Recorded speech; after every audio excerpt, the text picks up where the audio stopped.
Stefan let out a great sigh as he and Gregor stared up at the city whose thick walls had survived the siege engines of Norgoth 2 centuries ago. They had looked forward to food and companionship in the king's garrison of the great eastern city after several weeks on the road. The two soldiers had talked of little else as they drew closer to the city over the past few days, building their anticipation. There had been no travellers or merchants passing them for the past 5 days, which they had noted as odd, but they had kept their dark fears to themselves. The black flag of plague whipped in the wind on top of the right guard tower that kept watch over the main gate. "The pestilence is here too," Stefan whispered aloud to make sure his ears heard what his eyes saw. "But the governor's flag still flies, so he lives." "No womanly charms for us this night," Gregor lamented with great pain. "Sardaford is struck with the walking death, and all you can think of is your prick," Stefan challenged, with a bit of incredulity in his voice. "It is easier to digest," Gregor admitted as he turned his horse from the highway to strike out across the cleared fields. Stefan nodded that he understood far too well. When they were given their orders to seek out the governor of Northeastern Province and deliver their king's decree, the first of the plague pits were being dug outside the walls of the capital city. The cemeteries were already full, and the gravediggers were overwhelmed with too many corpses to dig single plots anymore. Death stank, but plague death had its own wretched smell that transcended the usual detestable reek of rot and decay. Bodies littered the street, crowded the temples, and overwhelmed the hospitals. Neither prayer nor medicine could overcome the symptoms. Humans died by the hundreds, rat carcasses huddled in the gutters by the thousands, but even pigs, dogs, and cats were not immune from the pestilence. Stefan had watched 2 pigs fight stubbornly over a stained shirt that a plague victim had torn from his body, as the final stages of the disease tore his sanity and his soul from his body. They wrestled and played tug with the shirt for some time. Hours later, Stefan, glancing out the window, stared in horror at the 2 dead pigs with the shredded shirt lying beneath them. He thanked the gods that he was a king's guard instead of an undertaker who might die by merely touching the garments of the plague dead. It was one of many images Stefan couldn't shake from his memory. The 2 rode partway around the city through the countryside and made a small camp at the edge of a small wood. They chanced a fire because they couldn't really stomach sitting in the first darkness with only their thoughts to keep them company. A fire might attract unwanted attention of early symptom plague bearers, but they felt their shriveled souls needed the sustenance of purifying flame. They laid out their swords and their bows at their feet, deciding to take their chances. The King's Guard had a glamorous ring to it, as if only the strongest, most adept soldiers of the kingdom served in this elite unit. Little about the King's Guard was elite, unless one counted the number of wealthy young men whose family bought them a slot in this safe unit that didn't usually go into the battlefield. They didn't even guard the king. That duty was assigned to the Black Shield, who really were powerful and deadly. The King's Guard was a unit of armed lackeys who were sent on boring errands throughout the kingdom. Gregor came from a rich family, but he had the unfortunate luck to be born the second son of a wealthy landowner. As the second son, he would inherit little in order to keep the family lands intact. His father had not been so hard-hearted as to completely abandon the younger son and bought him a livelihood in the king's service.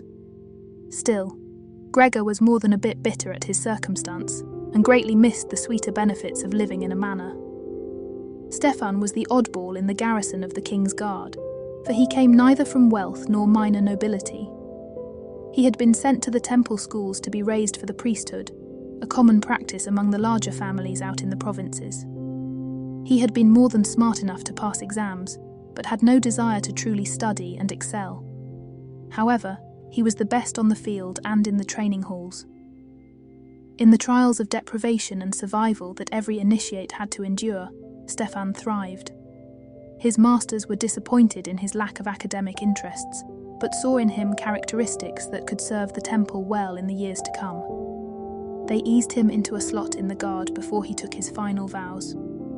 Every so often his masters would remind him whom he ultimately served. The leash was long and light, but Stefan was still chained to the temple wall.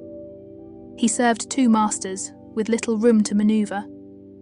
The night passed without incident, and the two men quickly broke camp, setting forth to meet up with the road that would take them north and east of the mighty fortress. Sardaford could fight off the most vicious of invaders, but was laid low by plague. Was no place safe? Stefan and Gregor brought their horses to a halt on the upper road and observed the back gate of Sardaford. A wagon emerged loaded with corpses and wended its way past covered pits to reach the new, freshly dug hole. No mourners or professional wailers trailed the wagon as it made its lonely, creaking journey. Gravediggers stood on temporary platforms next the wagon, which was backed up to the pit. With long wooden pitchforks, the men would roll the dead bodies out of the wagon and into the wide, gaping hole. The empty wagon would pull away to make the same journey back to the city wall, while the gravediggers traded their pitchforks for shovels. A few shovelfuls of dirt to make a thin level of separation for the next load, and then the men rested and waited for next gruesome but inevitable delivery. They turned towards their destination. The forest of the Crandall was quiet, as if the beasts were in mourning with the rest of the world. The pounding steps of their horses echoed with no response through the woods. Even the birds in the trees were unusually quiet, preferring to flit away without complaining as they drew past their perches. It was after midday when the two men chanced upon their first sighting of an animal, a marmot frothing at the mouth and wandering drunken-like in the middle of the road. Gregor shot the creature with an arrow before both men eased their horses past the carcass, giving it as much birth as they could. The symptoms looked different, but they were of one mind. Even the beasts of the field suffered the plague. Both men lapsed into another bout of grim silence. The next day, they came across a tiny village of 6 houses and 2 barns. They shouted loudly, but no one responded to their calls. After sticking their heads in a few doorways, they found the inhabitants huddled together in death. Even in rigor, the power of their held hands gave testimony to the love that the plague had extinguished. Neither man wanted to believe that they were moved by the sight. A tiny cry reached their ears from the house on the far edge. They rushed to the hovel and found the mother coiled around the crib, protecting its contents even in death. In the crib was a baby, weak and red-faced from crying. "Don't touch it!" Gregor hissed as Stefan reached out instinctively. "Touch that baby and you die of plague." "We can't just leave him here," Stefan pleaded. "Do either of us have breasts in which to suckle a baby? His mother kept him from the plague, but still he is doomed," Gregor hollowly announced. He shook his head as if to deny the certainty of his words, but there was no escape from the truth. Stefan stared down at the swathed body. "What do we do?" Gregor walked to the door, refusing to look Stefan in the face. Either he suffers and dies, or he dies now. "Will you do it?" Stefan begged, already knowing the answer even as the words tumbled from his lips. "I can't," Gregor called out in a strained voice, and walked away into the sunlight. Stefan was left alone in the hut. The sun poked through the holes in the wattle, leaving streaks of light on the dirt floor and walls of the otherwise dim room. A slight breeze made the rushes on the roof rustle their dried fingers against each other. In the distance, Stefan heard the bleat of a goat. Stefan shuffled out a moment later, mumbling the prayer of release on his lips. There were no more cries from the little house. The 2 soldiers hunted down the goat and then rode on before making camp, trying to make as much distance between them and the village as they could. The goat meat filled their bellies, but they tasted little of its rich flavour. 10 days later, the 2 soldiers trotted their horses through the growing fields that fed the provincial town of Asala, seat of the governor of the northeastern province of the kingdom. As they came into view, a bell sounded from one of the guard towers and the doors began to shut. The 2 men looked at each other and shrugged with a lack of understanding. They took their time and marched up to the gate. Their uniforms were clearly visible, but the gate refused to budge as they drew near. "Ho, gatekeeper!" Gregor yelled. "We are the king's guard here on official business with the governor. Open the gate." "Have you come from the plague lands?" a voice called down. "Aye." "Then you shall not enter this domain, Kingsguard or not.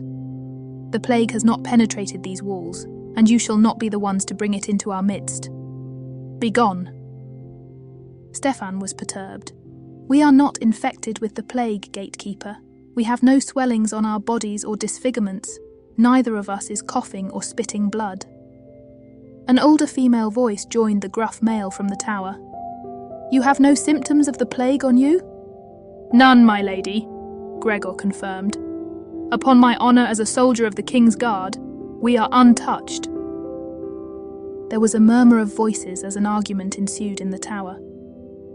Gregor and Stefan couldn't catch the gist of the argument, only a few snatches of words here and there. "Very well," the lady called down. "Dismount and remove all of your clothes." "That's highly irregular," Gregor called back, but Stefan was already climbing off of his horse. The two stripped off all of their clothes and left them in a pile by their horses. Gregor glanced at Stefan and remarked, "I didn't know you hung to the left." "I'm left-handed, fool," Stefan bit back with garrison-grown bravado. "Hold your arms up and turn around slowly that we may examine all of your skin," came the command from above. The two nude men slowly rotated in place as one called to the other, "I hope they're enjoying the show." They waited. Finally, one of the doors opened and two old maids came forward with long leather gloves and two small cauldrons. Their faces looked set and their countenance was most unhappy. The last thing on their minds appeared to be the sight of two naked young men. "Step away from your clothes," the one with buck teeth ordered. "If you are truly soldiers," the other dared them, "then you will endure this acid bath without caterwauling. I hate to see grown men cry." The maids put on their gloves, which came up almost to their shoulders, and then reached into the cauldron for the scrubbing rags. A hiss escaped from Stefan's lips as the liquid burned the dead skin from his flesh. Gregor didn't bother to withhold his displeasure and offered up many fanciful combinations of his favourite expletives. "Close your eyes, dearie," Stefan's torturer ordered. "You don't want to get this stuff in your eyes. Burn the orbs right out of your sockets if you're not careful." Stefan began chanting the rune of enduring strength as his maid rubbed the more delicate parts of his body. His eyes were closed, but he felt her look upon him as the low chant passed between them. She had him bend over to clean out that most private of spots, which had his mind keening in pain. He held to the notes, though, and kept chanting as he felt her attention turn to his scalp. The roots of his hair felt like they were smoking. Gregor screamed in agony. "All done," the maid whispered in his ear. "You have an inner fortitude to you, don't share." The older female voice that was above them now called to Stefan and Gregor from the doorway. "Leave all of your equipment where it is and come to the door." As Stefan and Gregor walked towards the door, they heard one of the old maids remark to the other, "Have you ever seen one that leans to the left?" "I shall not be able to take a crap for a week," Gregor mentioned to Stefan out of the side of his mouth, "much less sit down." "You scream like a girl," Stefan replied. "The way they were going about it, I almost became a girl," Gregor retorted. They marched up to the mature woman who gave their bodies a professional survey before allowing them to step into the entrance. She still had a youthful figure with a full bosom. Her hair was a dark brown, pulled back with a leather thong and pierced with long stick with no hint of grey. The intelligence in her hazel eyes was undeniable. Gratefully, the two soldiers donned the proffered robes and stepped into sandals under her watchful eyes, while half a platoon of soldiers armed with metal-tipped spears guarded the inner way. "What was that all about?" Stefan queried. "We think the plague travels on the body, or on the clothes," the woman answered.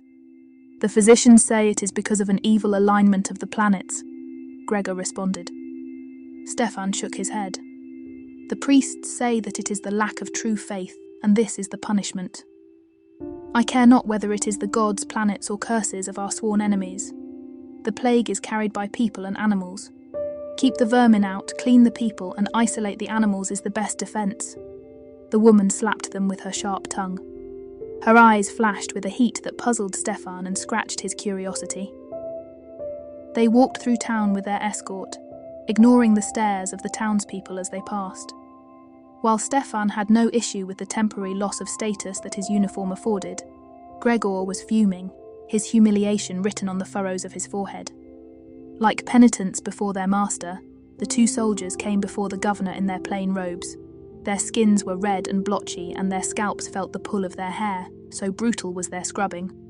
"Sorry about the precautions, men," the governor offered without much force of sympathy. "Morella has kept the plague from breaching these walls despite the wave of pestilence that swarms around and past us. You will heal in a day or two, and in time you will be grateful for her knowledge and insight." Gregor grunted with his discomfort as he shifted from foot to foot. He swallowed the brandy restorative that the butler offered without so much as a thank you to his host. The governor began as the healer Morella joined them. "What news do you bring from the rest of the kingdom?" They spoke at length of what they had seen and experienced. The governor and his healer allowed them to recite their adventure without interruption for some time. When they finished, it was Morella who had the questions. "What are the symptoms of the plague that you have seen?" Gregor answered. "Purple splotches appear on the body and spread.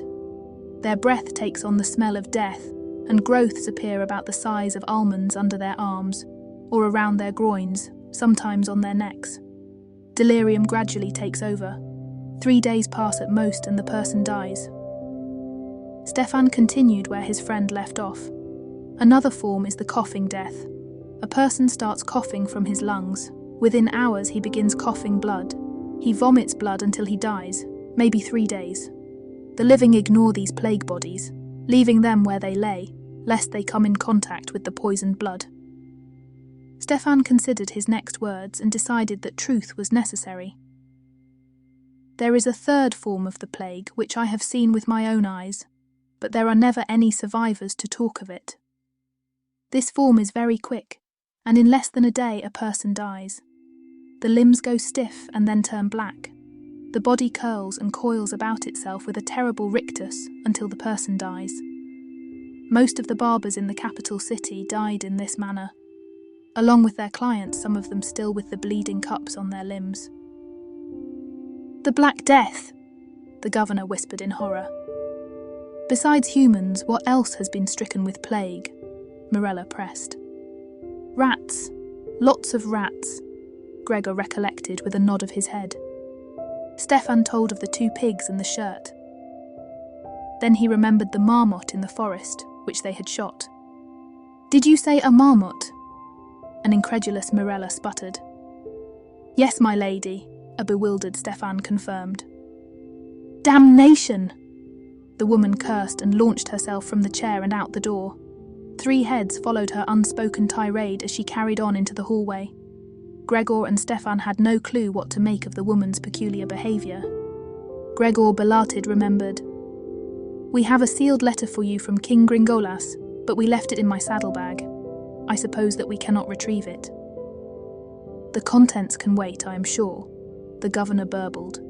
"The old man wants his taxes, which we haven't delivered because none want to walk through the plague lands, except for you 2 loyal idiots." The older man sighed. "You are dismissed. You have beds and a decent meal waiting for you." The 2 men limped to the garrison and gingerly sat themselves on the hard benches with their steaming bowls of food. They drank several extra helpings of ale to drown out the pain of their nerve endings and took themselves to an early bed. Unable to toss and turn, they eased down onto the straw mattress on their backs and slowly released each muscle that tensed as it hit a decidedly less than soft bed. With the fear of plague still bouncing around in their heads, they fell into a restless sleep. Esala was a puzzle that Stefan couldn't quite figure out. The city was far too clean, lacking the smell of shit, piss and rotting garbage. The cesspools were missing. There were no animals in the buildings except for cats and a few dogs. Even the people looked clean and had little odour about themselves, which was totally odd. May Day was the annual festival of the bath, and that was months in the past. These people had bathed much more recently, even the children. Gregor had gone to the captain of the garrison to determine when they would get their clothes and possessions back. They had heard talk that everything coming from outside had to be fumigated, whatever that meant.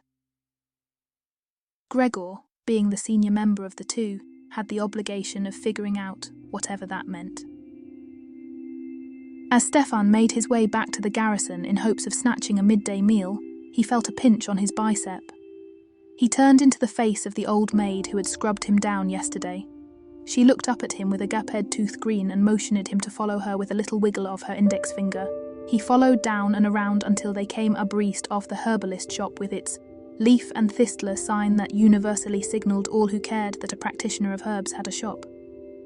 "The healer would like a word with you," the old maid cackled. She grasped an edge of his sleeve and pulled him into the shop. Stefan had to duck to avoid colliding with a plant hanging from a suspended pot. "Ah, you found him, Esme," a familiar female voice called from the back of the long room. Stefan followed the voice until he saw Mirella sitting at a high table cluttered with vessels. Oil lamps focused with mirrors lit her face and the tabletop, causing Stefan to blink rapidly to adjust his eyes. He cautiously tiptoed around the sacks, pots and crates that created a nearly indiscernible path to the back where she sat. As he drew near the light, he took in the mortars and pestles, along with the stone and glass jars. To his right were shelves secured to the wall holding mysterious-looking containers whose contents he could not decipher.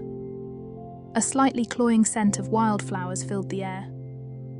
"Grab the stool against the wall and come sit across from me, guardsman," the woman softly commanded. She spooned a mixture of some sort into a tan cream base and began stirring. "What's that?" Stefan pointed at her concoction, unaware that the abruptness of his question might be considered rude. "The base is oil of the Borgata plant, filtered and partially evaporated. The active ingredients are mostly petals of the white star and venescent flowers, which promote healing of the skin." "Oh," Stefan answered, realizing that he had just stepped into a deep lecture on the study of botanicals. He had a quick flashback to the classrooms of his school and the droning lectures of the priests. At least Mirella was soft on the eyes compared to those flinty stone heads. With that thought, a chuckle escaped from his throat. Mirella raised an eyebrow. "Something in my description strikes you as funny, guardsman?" "No, my lady." Stefan straightened his spine. "Your words sent me back to my master's classrooms for a moment. Esme told me that you were uttering a priest's chant while she disinfected you." "Your soap was rather brutal," Stefan replied, "and I am still smarting from its effects today." Mirella pursued her point. What was the chant? "The rune of enduring pain. It focuses the mind to free itself and ignore the pain of the outside world." Mirella forced him to look into her eyes with her gaze. "So, you are a priest." "I disappointed my masters, and they placed me in the king's guard before I took my final vows," Stefan freely admitted to an outsider for the first time. "Not a priest, but a priestly vassal," Mirella clipped. "They raised and educated me," Stefan protested until he saw the disdain cross her face. "But I fear there is an unwanted collar about my neck." For some reason he didn't want to admit or explore. He wanted to please this woman. "You may get lucky, guardsman," Mirella pointed at him with her mixing spoon. "The pestilence doesn't discriminate between priest and peasant. Your chain may have already evaporated and you don't realize it yet." "Perhaps," Stefan responded without much enthusiasm. A moment of silence passed between them before Stefan asked, "Why did you send for me?" "You can read, true?" Mirella asked, and Stefan nodded in the affirmative.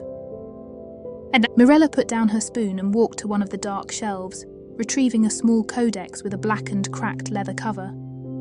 She handled the book gently, opening to a certain page without straining the sewn binding that looked fragile. "Read this passage aloud," Mirella insisted with a pointing of her finger. Stefan had to squint to read the faded ink. "The shaman Ingik no Shurukan shared his greatest secret of his forest goddess with me in exchange for the Bogata root and its oil. The animals of the forest were the emissaries of the goddess, bringing messages for the people to heed. A doe with 2 fawns meant many births in the spring. An overabundance of frogs warned of a sustained drought whose inevitability could not be thwarted. The appearance of marmots in the field signalled the goddess's great anger that the people should abandon her domain or die the great mortality." Mirella turned the page and pointed to another paragraph. Stefan cleared his throat and continued. "We walked to a large field that was piled with stones and weeds. No honest grass grew on the land. He pointed to the boundaries and told me that this was grave of the great mortality after the last marmots appeared. I measured the length and breadth of the field with my eyes and calculated the numbers in my thoughts. The grandfather of Shaman Ingik no Shurukan buried thousands of his people, over half of his tribe, because of the displeasure of his goddess. I thank my gods that we do not pray to such a vile deity. Stefan finished reading and looked into Morella's face with a questioning look. This travelogue has been in my family for generations, she explained. Healers travel far and wide before they settle down for life. My family has an ancient lineage of healing, and we are successful because we pass down our knowledge through the generations.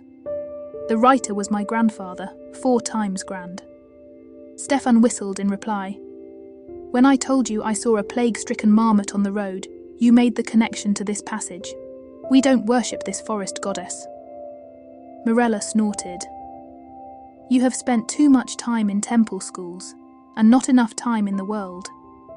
The report is not about some barbarian's idea of a god, but about the appearance of a marmot in human lands. When marmots appear this close to human habitation, the plague arises. Stefan was confused. But we don't hunt marmots, not their flesh or their fur. With whom do marmots neighbour, guardsman? Morella sounded like a tutor. They are burrowing creatures of the meadows and fields on the edge of the trees mostly. They are found with mice, rats and the like, he answered nonchalantly. Then follow my train of reasoning. What creatures live among us, from our humblest hovels to our greatest cities? Stefan began to get excited. Mice and rats. If I understand your logic, then your conclusion is if we rid ourselves of the vermin, we can avoid the plague. He was thinking furiously. So you convinced the governor to rid the town of all the garbage and waste where the rats eat and live. That's why Asala is so clean. He stopped in confusion. Why does everyone have to take a bath? Fleas and lice, marmots, rats and humans share the same pests. These pests may be the instrument that transmits the plague between all of us and these forest creatures.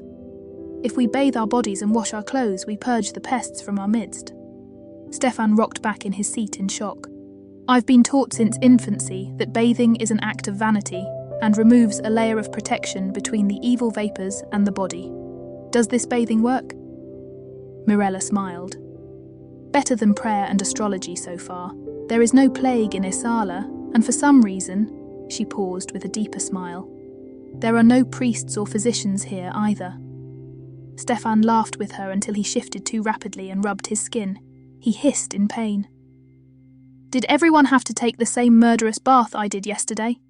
He asked. No. We began purging the filth before the plague reached this region. Many of the soaps I use are much less caustic than the one Esme anointed you with yesterday. I will not take any chances of using lesser remedies now that the plague has swept through the area. Guardsman. Stefan, he said. Please call me Stefan. He reached forth his hand in friendship and hissed in pain again as the roby rubbed across the back of his Schulterblader. Your skin is still raw, Morella commented as she stroked his hand. What a pity, for I am lonely tonight and looking for company. Surely a lady of your stature has plenty of willing volunteers to warm her bed. Stefan tried to turn the conversation. You are not afraid of healers, Stefan. Most men are. Those who are not intimidated are usually looking for something more than a romp in the hay when they come into my shop. Well, you appear most desirable in my eyes. Stefan let slip, before he realised what he had confessed. He blushed. Even if I am older by a decade or a half more than you? She asked with a bit of steel behind a tight grin. Even so, Stefan admitted. Morella gave him a generous bow from the waist. Then I insist that you join me for an evening's repast tomorrow and expect to stay the night. I would like nothing better, but will I be healed by then? Stefan squirmed. This salve is for your skin. Morella pointed to the mortar and the concoction that she had been mixing. Let me show you how to apply it. She came around the table and deftly opened up his robe, exposing his reddened cock beneath. Taking a scoop of the emollient on her fingers, she gently rubbed it into the skin of his member, causing it to quickly inflate. As it came into its full rigidity, she slathered more cream upon it, lending a cooling sensation to the irritation. Tenderly she stroked his length, and his excitement grew. She fondled him ever more rapidly until he couldn't hold back his hips.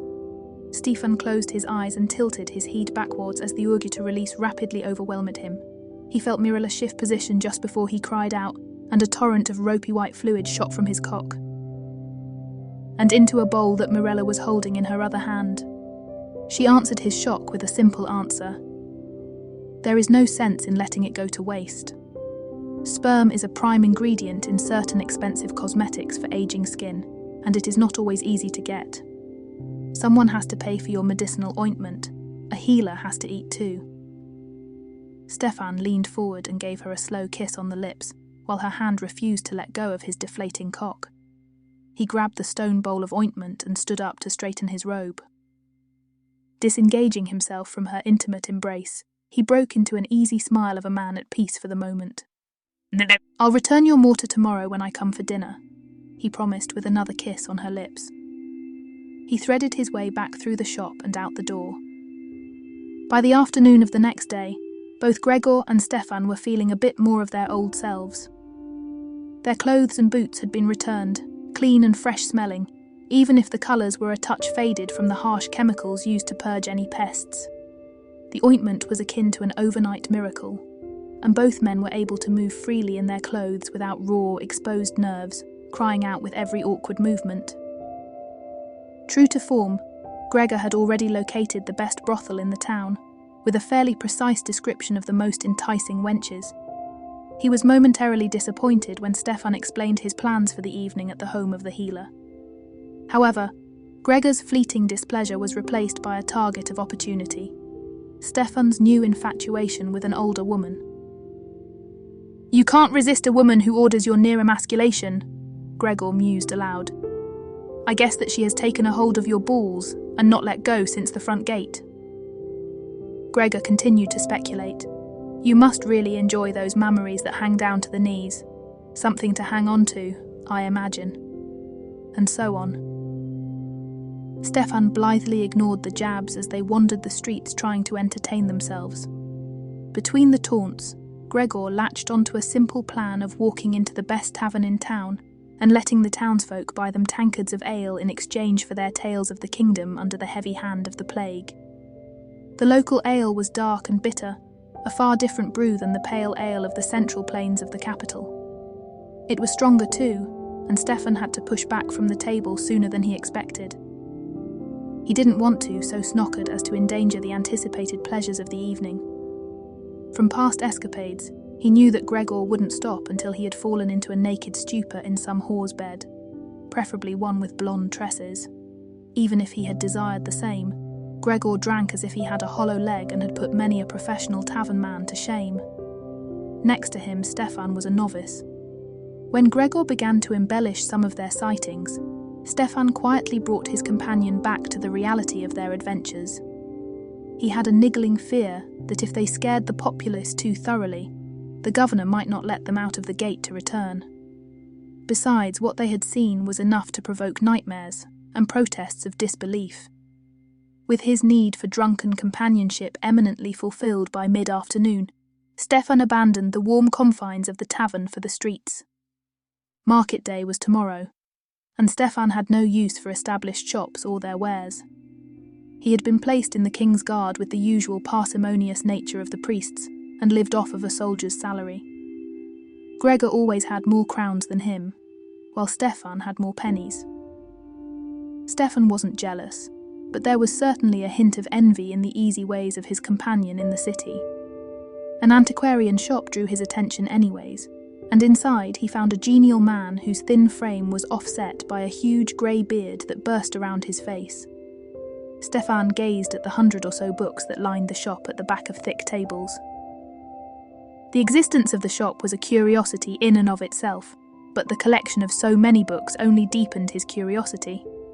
One of the many whips the masters held over the novitiates was the unique skill of reading, writing and arithmetic that priests mastered, and used for the sake of their gods and land. As they calculated the mysterious right-hand side of the decimal, they learned that only 2% of the population was literate. Even of that 2%, many were copyists who knew not what they were copying, but treated words as if they were pictures to be replicated. If Isala had 50,000 inhabitants, which could easily be high, then maybe 1,000 people could read. If half were copyists, then only 500 would dare to approach a book. Yet this shop had near 100 books. Who had the money and the wherewithal to purchase such luxuries? The merchant gave him a once-over, determining his ability to purchase based on his clothes and bearing. Stefan had no illusions that his purse would be surreptitiously judged as more than lacking. One does not expect a king's guard to be perusing books for purchase. The shopkeeper opened. This king's guard is surprised to see a shop full of books in Isala, Stefan countered with a lightness in his voice. The merchant chuckled. The governor's college makes such an establishment possible and perhaps necessary. Stefan was taken aback. I've never heard of this institution. I thought that only the Holy University and King's College were the only sanctioned institutions of higher learning in the kingdom. The old man chuckled. You are standing in one of the furthest corners of the kingdom, young guardsman. The priests have no reach here, and Gringolas's hand is barely felt. Whatever benefits of civilization that Isola needs, she must forge for herself. The garrison is little better a night watchman's brigade, and as you learned from your own journey, the trip to Fortress Sardaford is 2 weeks by horseback. If we were attacked, it would take a month for troops to arrive at best, that is, if troops were sent. Just as with soldiers, we must also supply our own learned men. Stefan was stumped. If Isala is so far removed, from where do these books come? The thin man grabbed a black leather tome and cracked it open to the frontispiece in order to explain. Some of our texts come from the Holy, but just as many come from eastern kingdoms beyond our borders, which have their own colleges and scholars. Many of our roads lead out of the kingdom. This alchemy text was written at the Uzbekar. How is it that I have never heard of these colleges? The curious young man asked. Can you read? Stefan nodded. I was a novitiate. Ah, exclaimed the older man as if that explained everything. You were raised in the temple schools. You must have been bored out of your skull. In fact, I was. Stefan readily confirmed, and then drew back with suspicion. How did you know? I know that the priests teach you a very narrow set of facts and concepts to keep you far from heresy. The old man encapsulated the word by wiggling both index fingers. Heresy is anything that challenges their so-called divine right to power. You were shown only a very small selection of writings. Smart people are fine, but imaginative or creative people are dangerous in the priestly world. I guess you didn't quite toe the line, guardsman. I behaved, Stefan defended himself. But I was so bored with the lessons that I hardly put any effort into my studies, and that was not proper attitude for final vows. The old man closed the book and patted Stefan's hand where it rested on the table. Consider yourself one of the lucky ones, son. You got out from under their grip. Stefan blanched slightly at the assumption that he had loosed the leash of his masters, but held his tongue. The old man walked back to his panelled desk, and Stefan took the opportunity to examine the first page of the book again. The Rasaratnakaram was a weighty exploration of the manipulation of minerals to create metals of different characteristics. He flipped to an anonymous page and examined a picture of a tool made of laced strands of thin threads of metal, which the caption called a sieve. Stefan swallowed with the realization that he had never considered that metals could be so thoroughly manipulated. The owner interrupted his ruminations with a small scroll in his hand that he placed next to the book. I suspect that a guardsman's salary cannot match the cost of this tome. But for 5 pennies, I have a scroll that will spark your mind when you rest at night from your travels. Stefan was so taken aback by the offer that he automatically dug the coins out of his purse and laid it in the man's hand. Keep it in your bags away from the wet, the shopkeeper advised with a dismissal of his hand. He shooed the surprised young man out into the street, who stood in the street not knowing exactly what to do. The deepening shadows pierced Stefan's fog, reminding him that he had an anticipated appointment to attend. Since they hadn't set an hour of meeting, nor had he heard the call of the watchman with the hour, Stefan was at a loss. Rationalizing that he had nothing important left to do, Stefan made his way through the streets to the healer's door. He stepped into the doorway only to be greeted with an old woman's sharp retort. "We're closed." "That is a good thing," Stefan called back to the figure stooping over a dustpan in the corner. "Oh, look, Esme," the woman called to another part of the long room. "It's the young man who stole a kiss from our mistress last eve." As his eyes adjusted, he saw a lascivious grin devouring him with its brown and crooked teeth. He was amused and repulsed at the same time, but kept his face deliberately neutral, lest she see that he was reacting to her verbal baiting. "Where is your dear mistress?" he politely asked. The old woman tilted her head and waggled her eyebrows. "She's in back brewing some evil formula that renders men malleable and susceptible to the wiles of women, while fortifying their virility." Both women cackled long and loud at their joke upon the young man. Stefan made his way through the maze of goods, with a pasted face of annoyance on his face that only made the ladies laugh louder. He held back a rebuke for fear that he might anger their mistress. Overweening pride was not one of his weaknesses. Still, no one enjoyed being the butt of a joke. Their laughter followed him through the back doorway and down a short hall to another door. He knocked politely and stepped in without waiting for an answer. The smell of seasoned dishes and fresh bread filled his nostrils. The kitchen was warm and comfortable with a brick fireplace and a tilled floor instead of the more common field stone. As he reached for the bowls of various vegetables and vegetable pastes to sample a taste, a voice rebuked him. "Touch it and you lose the finger!" Stefan felt like a chastised little boy, and he didn't like the sensation at all. He harumphed his displeasure, but backed away from the table. Spotting a comfortable perch, he sought out the master's chair by the fireplace and withdrew his new acquisition from his belt.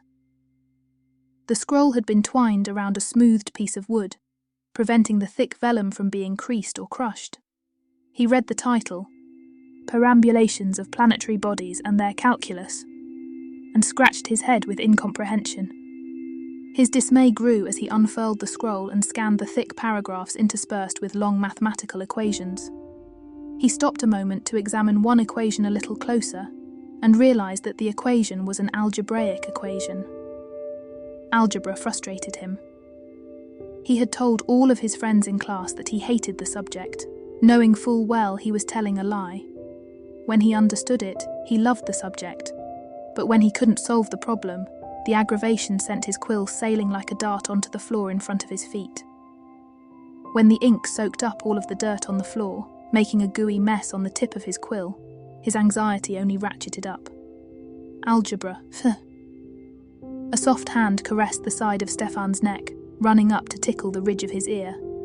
The light touch sent a shiver down his spine and through his toes.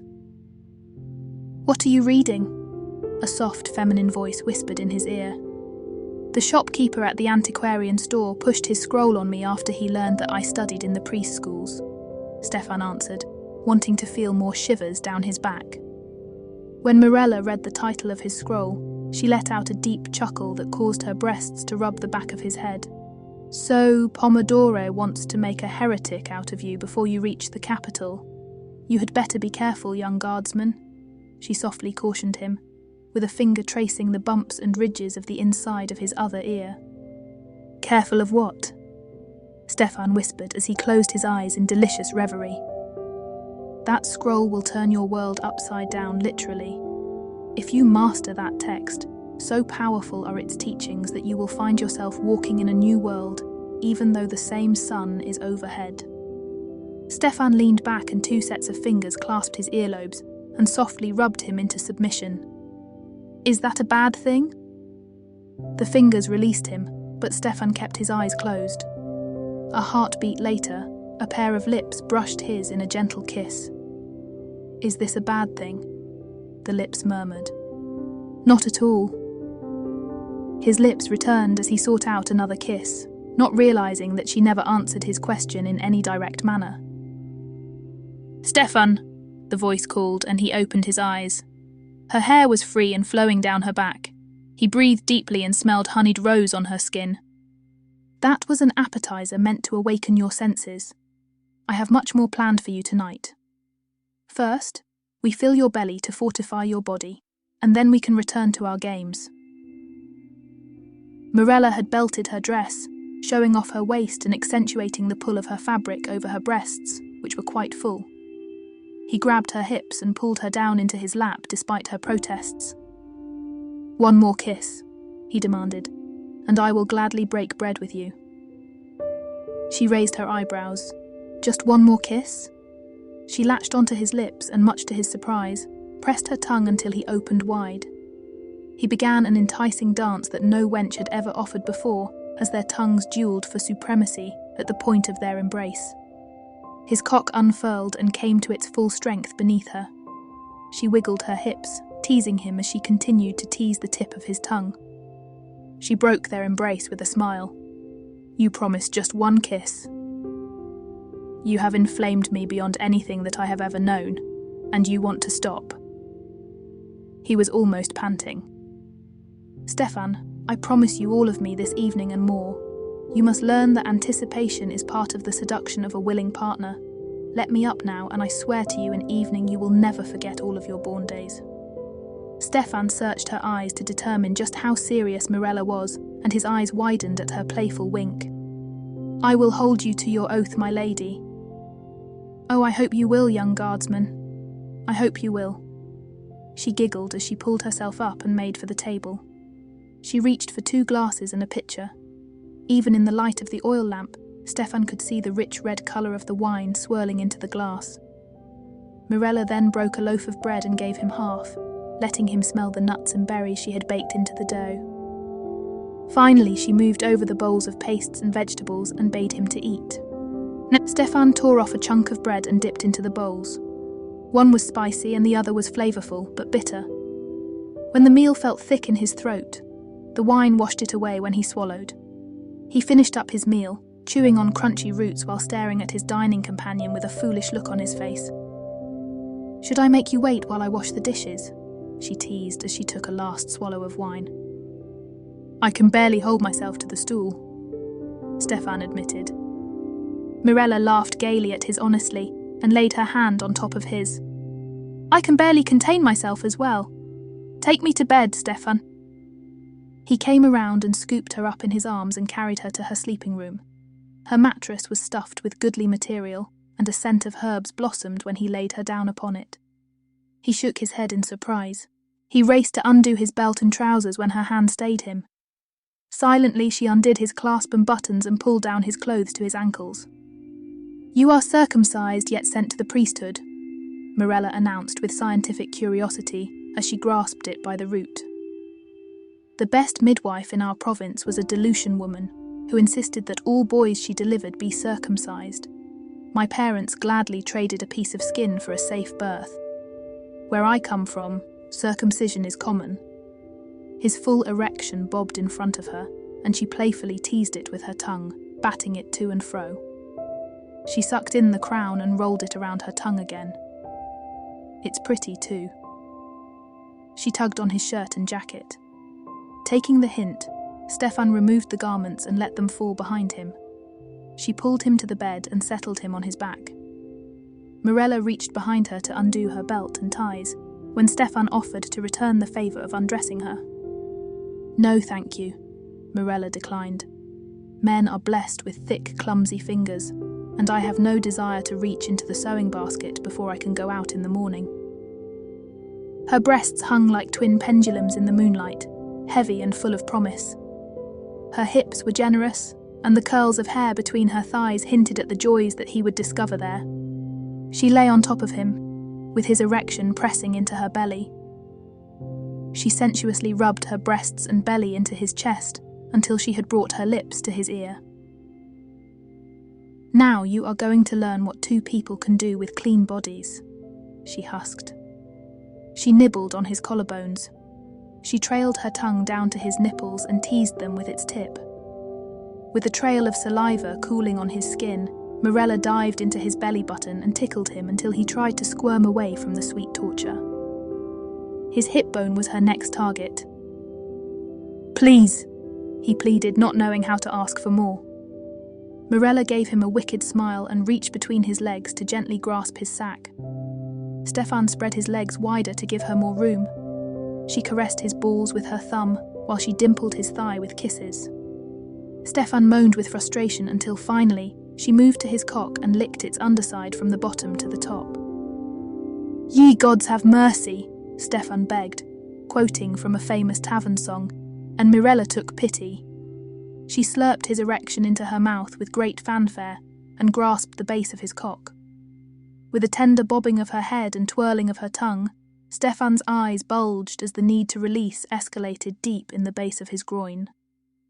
Her insistent massage at the base of his member rolled together to create a massive sensation that he couldn't control, that he couldn't resist. With a yelp of unbridled pleasure, his cock began spurting gouts of release. With each pulse of his cock, the effort caused the muscles on his stomach to tense. Never had he felt such a release. Stefan watched the moonlight on her face with a sense of awe at her skill.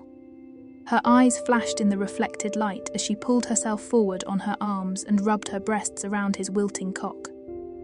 The look of satisfaction of her face did not measure up to the grin of discovery on his, but her face looked sultry and beautiful. "I've never..." Stefan tried to articulate and failed. Morella placed a finger on his lips and bade him to be silent.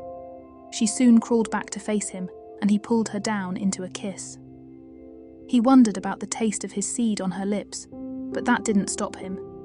He wanted to thank her and show her all of joy that she had given him, pleasure that he had never experienced so forcefully before. She opened her mouth to him and he swabbed out her mouth, finding only a remnant of a taste. Morella broke away. "Now, you are prepared to return the favour. Show me what kind of student you really are." With an expertise he didn't expect, she flipped him over and exchanged places with him. He followed the same circuitous path that she had demonstrated on him. He took extra time to explore every speck of her breasts, spending more than a modest amount of time on her nipples. Morella moaned with approval. She pushed his head down and his tongue made trails over her sensitive stomach, causing her to shift about under him. The closer he came to her thighs, the stronger the scent of her passion became. He paused at her hips only to have her hands push harder on his scalp, trying to force him to her mons pubis. Licking a woman's passion was a new experience for Stefan. He hadn't thought to try such a thing with the whores of the capital. It was said of those women that a night with Venus was always followed by a month with Mercury. Mercury was the prescribed cure for syphilis, but it took a month of daily treatment to purge the penile passage. No sane man would stick his tongue into such danger. Luckily, he had chosen wisely and avoided the curse thus far. If he were inclined to thank the priesthood, he would show gratefulness for modesty of the body. He gave her swollen lips a tentative swipe of his tongue. As he contemplated the tangy taste, Morella bleated, "Stop teasing me and suck out my passion." Deciding that the taste met his approval, Stefan used his hands to separate her nether lips and began licking her from bottom to top. When he hit the hard nub at the top of her slit, she gave out a little cry. Curious, he first returned to her entrance and tried to force his tongue up the gushing hole. He didn't get far, so he brought his finger down to help clear the way. He still didn't get far, but Morella seemed to enjoy his attempt. Keeping his finger buried in her passage, he licked his way back up to her nub. He jabbed at it with his tongue, and she cried out again, this time asking for more. He ran his tongue over it and around it in circles, until her hips came off of the bed and she shouted as her climax reached a crescendo. He sucked the nub into his mouth and sent her voice ever higher on the register. Finally, she grabbed his hair and pulled, moaning at the same time, "No more, no more." Stefan was rather proud of himself at that moment, and he picked himself up to look into her face. The sloppy smile pasted there was all he needed to see. "Are you hard again?" she asked, and when he nodded, she demanded that he mount her. She told him to take her forcefully and not to relent until she begged him to stop. Stefan understood this kind of sex. and lined up his cock, pushing it carefully inside of her before thrusting. Rather than a whore's moan, cheering him to shoot quickly, Mirella met his thrusts with quiet murmurs of satisfaction. She encouraged him to keep the pace and enjoy the motion of their bodies. Stefan felt a bead of sweat break out on his forehead, and he strove to meet the demands of his lover. She drew her legs back and he slid in ever deeper, bringing bigger cries of delight from her. All too soon for him, Stefan felt the uncontrollable urge to burst and he sprayed a mighty stream, with all of the muscles in his neck straining to the effort. Mirella met him with her own cries, as her internal muscles clamped down him, milking every last drop from his retreating cock. He fell down next to her, taking the time to catch his breath. His mind was swimming with all of the new sensations he had experienced. "I hope you're not tuckered out, Stefan," Mirella whispered in his ear while her hand caressed his thigh. "I'm expecting another go-around before we sleep for the night." After an early morning romp that left Stefan sated again, he rolled back over to steal a few more minutes of sleep. Even with the loss of the warm body curled up against him, the coziness of the overstuffed mattress with its scents was seductive. For the first time in many a year, Stefan had no desire to rise from the warm confines of a bed. He next awoke to the poking of a broom handle in the middle of his back. The jabbing was annoying and insistent, and becoming too painful to ignore. "Get your shaggy butt out of the mistress's bed. It's bad enough that you kept us up half of the night. Now you want to hold me back from my chores," the old voice groused. "Have mercy, Esme," Stefan whined. "I think your mistress drained me dry and left a husk of my former self in her bed." "Braggart," Esme scoffed with a smack of her broom on his bicep. "You will not speak poorly of the lady, especially in her bedroom." "Poorly?" Stefan haggled. "I am in awe of her worldly skills." He jumped out of the bed before the broomstick slapped the mattress with a distinct thwack. Declining to run out to the privy, he took his time pissing in the long neck pitcher stored under the bed. With the nastiest of little smiles on his face for his tormentor, he shimmied into his clothes and walked out into the front room to put on his boots. Giving his muscles a stretch, he caught sight of a hunk of bread and cheese. Munching on his breakfast, he opened the door leading to the shop. "He still leans to the left, Methody," Esme yelled at the top of her lungs. "You owe me 2 coppers, you old hag." Stefan exited the shop with the sound of cackling laughter behind him, his pride intact and beaming. He thought about going directly to the garrison, but thought better of the idea and made his way to the brothel. The bleary-eyed madam took one look at his uniform and told him to go upstairs to the second door on the left. The weary strumpet opened her mouth to protest as he stepped into the room. She held back her tongue and instead pointed with her finger when she surveyed his clothes. With a shrug, Stefan slapped his fellow on the butt with the same indignity as Esme had done to him earlier. However, Gregor barely groaned. "If he stays any longer, I'm going to charge him again for using my bed," the woman threatened. "Help me sit him up," Stefan ordered, ignoring her carping. In a short time, they got the blonde man seated, and Stefan yanked his cloth and trousers halfway up his legs, at least enough to get his boots on as well. With his unbuttoned blouse and jacket hanging off the drunken man's shoulders, Stefan stood Gregor up, holding him up with his arm. The woman pulled his pants up the rest of the way and with efficient professional ease, buttoned him up. Under Stefan's guidance, Gregor stumbled down the stairs and through the tavern into the street. Coming to his senses, Gregor lurched around the corner on his own and took a good, long piss on the wall. As he finished up, the madame came charging, screaming that she wasn't going to pay the fine for pissing in the streets. Stefan and Gregor took off running down the street, even as Gregor tried to tuck himself back in his pants. The denizens of the street laughed as his manhood flapped every which way, as the 2 soldiers fled to escape the screeching harridan. They escaped into the outdoor market, where Gregor purchased his breakfast of steamed wild bird's eggs and a griddle cake. With a loud belch, Gregor declared his appreciation for the feast, and the 2 made their way back to the garrison. The captain of the guard seemed spectacularly unimpressed with the return of his temporary charges. He relayed the order to report to the governor's office, and turned back to repairing the tack spread out on the floor. That a captain would condescend to such menial tasks was beyond their sensibilities, but both strategically chose not to comment. They gave brief salutes to his back and returned to the streets. The governor kept them waiting for several hours, which didn't really bother the two young men.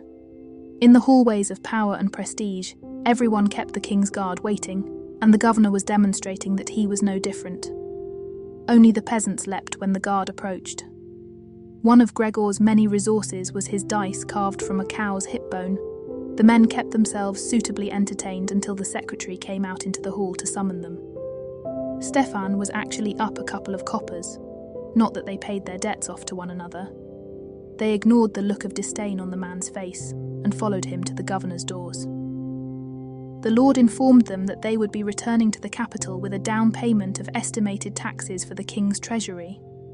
The governor was scribbling on a piece of paper as he explained that if the king Gringolas wanted full payment, he had better send enough men to escort the coin safely back to his royal treasury. The reduced payment would be ready the second hour after sunup in the back courtyard. As the two men turned to leave, Stefan was told to remain and Gregor was dismissed. The governor gave him a silent, close examination with his good eye. The governor almost growled, "I understand that you are keeping our healer company during your stay in Esala." "Yes, my lord," Stefan answered with immediate humility. His heartbeat ratcheted up as if he were ramping up to go into battle. How did this set of affairs come about? Stefan swallowed. "She sought me out and invited me, sir." So it was her choice. The governor considered the fact. "Then let me voice my concerns. I know the experiences and reputation of the King's Guard, as your friend so amply typified throughout last evening. If you hurt the healer Mirella in any manner, in body, soul, or even her feelings, I will have you flayed to the bone by sunset. Do I make myself clear, guardsman?" "Perfectly clear, my lord governor," Stefan answered, and he bowed lower to show his obeisance before departing the chambers. Out in the hallway again, Stefan ran his fingers through his long black hair, trying to regain his composure. There had been no warning that the power of the city was watching over his healer. "What did the governor want?" Gregor probed with morbid curiosity. "He wanted to know if you drink and bed whores with such gusto every night," Stefan lied with some justification. "I wasn't that bad last night," Gregor protested. "You probably weren't that good either," Stefan rejoined with a wave of hand. The two men spent rest of day at the market and preparing their mounts for weeks of travel. The captain requisitioned supplies for them, including fresh arrows for their quivers. The two men would be scrounging off of the land a good part of the journey, for the king's letter of promissory had little respect in this part of the kingdom. That is to say, if they stopped in any village or town along the plague-ridden way. The two men split again as the evening bore down upon the town, Gregor to seek out the charms of the other brothel, and Stefan to the home of the healer. Mirella fed him chunks of crusted mutton and mushrooms, which he would have avoided normally, but he trusted a healer to know the difference between the safe and the poisonous ones. The grease had yet to dry on his lips when Mirella removed a pot from the fire and poured the steaming water into a large, broad bowl on the floor. "Bathe," she commanded in a voice that brooked no dissent. Stefan stripped down and stepped into the rapidly cooling water. Mirella handed him a rag and a bar of soap, and stepped back to admire him as he scrubbed his body. As he finished rubbing every last spot, she produced a pitcher, which she dipped in the water and poured it over his head, using her hands to brush the soap residue down his body. Despite the shivering, he was fully erect by the time his bath was done. Their play took them far into the night again. Stefan was amazed to learn how much he didn't know about pleasing a woman. With the firm assurance that he was the younger one in the bed, he had no qualms enduring instruction and direction. The obvious delights were well worth the hours of work. In the morning, Mirella mounted him one last time as they savoured their last moments. She foisted upon him seeded journey cakes for his travels, and a bag of medications, including the caustic soap. With the bags at his elbow, he enjoyed her brew of spiced tea as he tried to eke out just a few more minutes with her. Belatedly, he thought to ask, "Are you not worried about my seed and pregnancy?"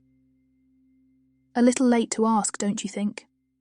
Mirella responded with a strained lightness in her throat. I am a master of the rhythms of my body, Stefan, and I know when I am fertile. You need not fear for me, but should you bring another seduction to your bed, perhaps you should ask before you stick her with your prod. Stefan scratched her head. Pardon my thoughtlessness, he responded with a slight nod until confusion darted across his face again. Can a woman prevent pregnancy during her fertile time? Mirella smiled.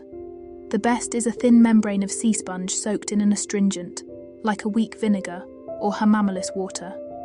She must push the sponge into the back of the canal before you impale her. Too strong, the vinegar will damage the tissue, and too weak, the seed will not die. The membrane must be removed by morning or infection can set in, destroying the womb or even the woman. Sounds rather complicated, Stefan commented. I'm glad I arrived at a propitious time for you. Your arrival was propitious, Stefan. We are out of time and you must run for the stable if you wish to avoid angering the governor by keeping him waiting. Leave me with one last kiss. With a final lingering kiss, Stefan ran for the stables, praying that Gregor roused himself from his whore's bed and made his way to the stable without help.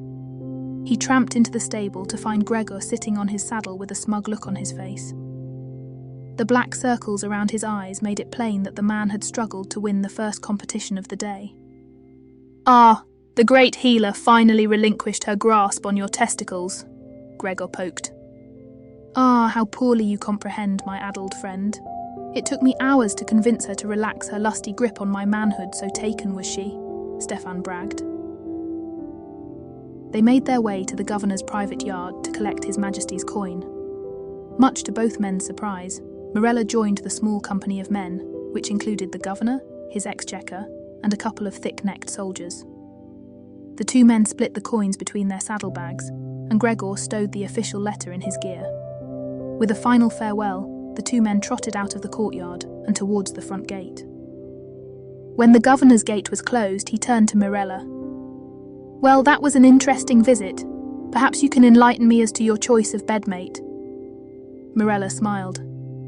Envious, my lord? The governor chuckled at the implications. Nothing that my wife would ever see or hear. Nonetheless, the young guardsman is a different sort from your usual liaisons. Were you looking for a change of pace, or did you have an agenda in mind? You know me too well, my lord. We will both have an answer to your question in 9 months, I suspect. Oh ho! The governor exclaimed with restrained mirth. You are a devious woman. On the advice of the captain of the garrison in Isala, Stefan and Gregor chose a longer but safer route back to the fortress Sardaford. Instead of toiling through the mountains and thick forest, they turned due south and followed a road that led to the easternmost stretch of the King's Highway. From there they would turn west and continue directly to Sardaford. Fewer vagabonds and bandits travelled the southern road because there were fewer places to hide along the mostly flat plateau. On their third day out, Stefan awoke to Gregor's rambling curses. The sun had yet to tip the horizon, and Gregor's string of babbling anger grated against the symphony of bird calls that echoed across the flat land. Stefan grunted in dismay. The blonde guardsman was standing to the side trying to take a pee and was obviously encountering difficulties. Stefan had been dreaming of a soft bed with the delicious smell of a passionate woman enticing his lust when the cursing jarred him from his fantasy. With one eye open, he watched his companion jump around in a circle, dancing an unchoreographed depiction of pain. Methinks that thou dost receive the naked judgment of Venus upon thy person, Stefan proclaimed with false gravity as he sat up and rolled the kinks out of his neck. Oh, shut up, Gregor snapped. My cock burns from the inside out. That last bitch must have poisoned me with her quim. To think I was so nice to her, giving her an extra copper and a kiss. May the gods shrivel her snatch and anvil her anus with painful pustules of puss. Ugh. Stefan had heard it before, and was neither impressed nor looking forward to weeks of complaint. Your masterful poetry is wasted on the beasts of the field. Maybe a healer in Sardaford can give some relief, but until then, You will have to bear the pain." "Healer?" Gregor snapped. "You bed a healer for 2 nights and now they are the answer to all of the ills of man. I'll take my chances with a physician. At least they were trained at the college." Stefan didn't rise to bait. "Perhaps you can visit the barber and let him cut out the offending pain." Gregor snorted but found himself without a clever retort. They ate, rounded up their horses, and rode. 3 more days with Gregor carrying on about the pain when pissing and the retribution he would heap upon the bitch. Stefan was ready to stop up his ears with cotton to drown out the whining. He preferred to gaze out upon the peaceful sights that spread out before them. The land was blissfully untended, and had the look of good pasture land, though they saw no flocks about. At mid-morning, both spotted a manor house in the distance, with a stone fence marking a wide swath of cleared land. 2 large trees with spreading canopies graced the front of the cut stone building. Neither of them had to say a word. They simply turned their horses onto the path and walked up to the large house. Their anticipation tempered considerably as they pulled closer and saw no person, and heard no sound. A manor house should be bustling with activity during the day. Instead of dismounting, the 2 split up and made opposite circuits around the building, noting the barn and separate wattled servants' quarters in the back. When they met up again, they couldn't decide whether the inhabitants had fled or died on the premises. Full of trepidation, and with their swords unsheathed as if their sharpness would protect them, the 2 men entered the house. The smell of rotting flesh was almost overpowering in the stifling air. The master and his wife had died in their bedroom, with their 4 children near. The servants were a little more spread out around the house. While Stefan stepped back and away from touching anything, Gregor poked through the master's room looking for loot. Someone had beaten them to it. Gregor was not deterred, though. He rushed out the back and onto the servants' quarters and gave a yell of success. Stefan, who had held back from entering another infected space, doggedly walked into the room and followed the tip of Gregor's sword to the dead body lying on a dingy mat of straw. "He's holding the master's jacket," Gregor hissed. "Notice all of the brocade on the sleeves. The master was probably retired from the ranks of the military, the real military. Why is this thief holding the master's jacket then?" Stefan was loath to step any closer. Gregor shook his head with mild disgust. "The stupid bastard loaded up his master's gold and, I think, the lady's jewellery, and carried it out of the house in the jacket." Gregor kicked the dead man's arm and jingle of coins rang softly. "Stupid fool," Gregor declared. Where did he think he was going to spend his master's fortune with the plague percolating in his body? I would call this pathetic, wouldn't you? Stefan shrugged noncommittally. His fear of the plague was thoroughgoing, and Mirella had drilled her knowledge of the plague into his thoughts. He wanted to back out of the room and run for his horse. He wanted to quit this open-air graveyard and flee for the pristine pastures. As much as Stefan had become more cautious, Gregor had become more cavalier. He charged into these plague-tainted environs without hesitation. Stefan didn't fail to see the gleam of greed in his companion's eyes. "There are no survivors in the manor," Gregor started just as Stefan knew he would. "There are no more heirs and no witnesses. We have found abandoned wealth, and by all legal requirements it is ours to keep, Stefan." Stefan nodded his head in partial agreement, but not enough to show clear acquiescence. Gregor was acting true to form. He loved money and what he could do with it. The man missed his father's own manor and wealth. It was easy for both to gauge that even half of the contents of that brocaded jacket were the undeniable ticket to reclaiming a manor-born position. "We aren't going to get rich on a soldier's salary, Stefan," Gregor continued. "We won't even be able to retire when our commission is complete. This is our gift of the gods." Stefan rubbed his toe in the dirt floor of the room. "I agree, but that wealth is wrapped in plague. I fear with good reason that if we attempt to remove the gold and jewels, we will become the next victims of the plague." "I'm not a dunderhead," Gregor roared. "We're not going to touch the dead man. We are just going to get that twice-cursed jacket out from his arms. The king gave us swords with our commissions. We use them to hack off his arms and drag the jacket out of here." Stefan grimaced. That is still too close for the fleas to leap upon us. Fleas? Gregor let his astonishment become a mask of ridicule. You believe your breasted healer that pathetic little fleas will give a man the plague? She did more than screw your cock, my friend. She screwed your good sense. Stefan held up his hand. Regardless, I will not step nearer to that corpse. Gregor vacillated between frustration and disgust. Okay, what do we need to do to get you to work with me on this little project? If you get the coin out of here, I will not carry any of it until it has been boiled to purge it. Gregor took a small sigh of relief that his companion was willing to cooperate in some small manner. Fine.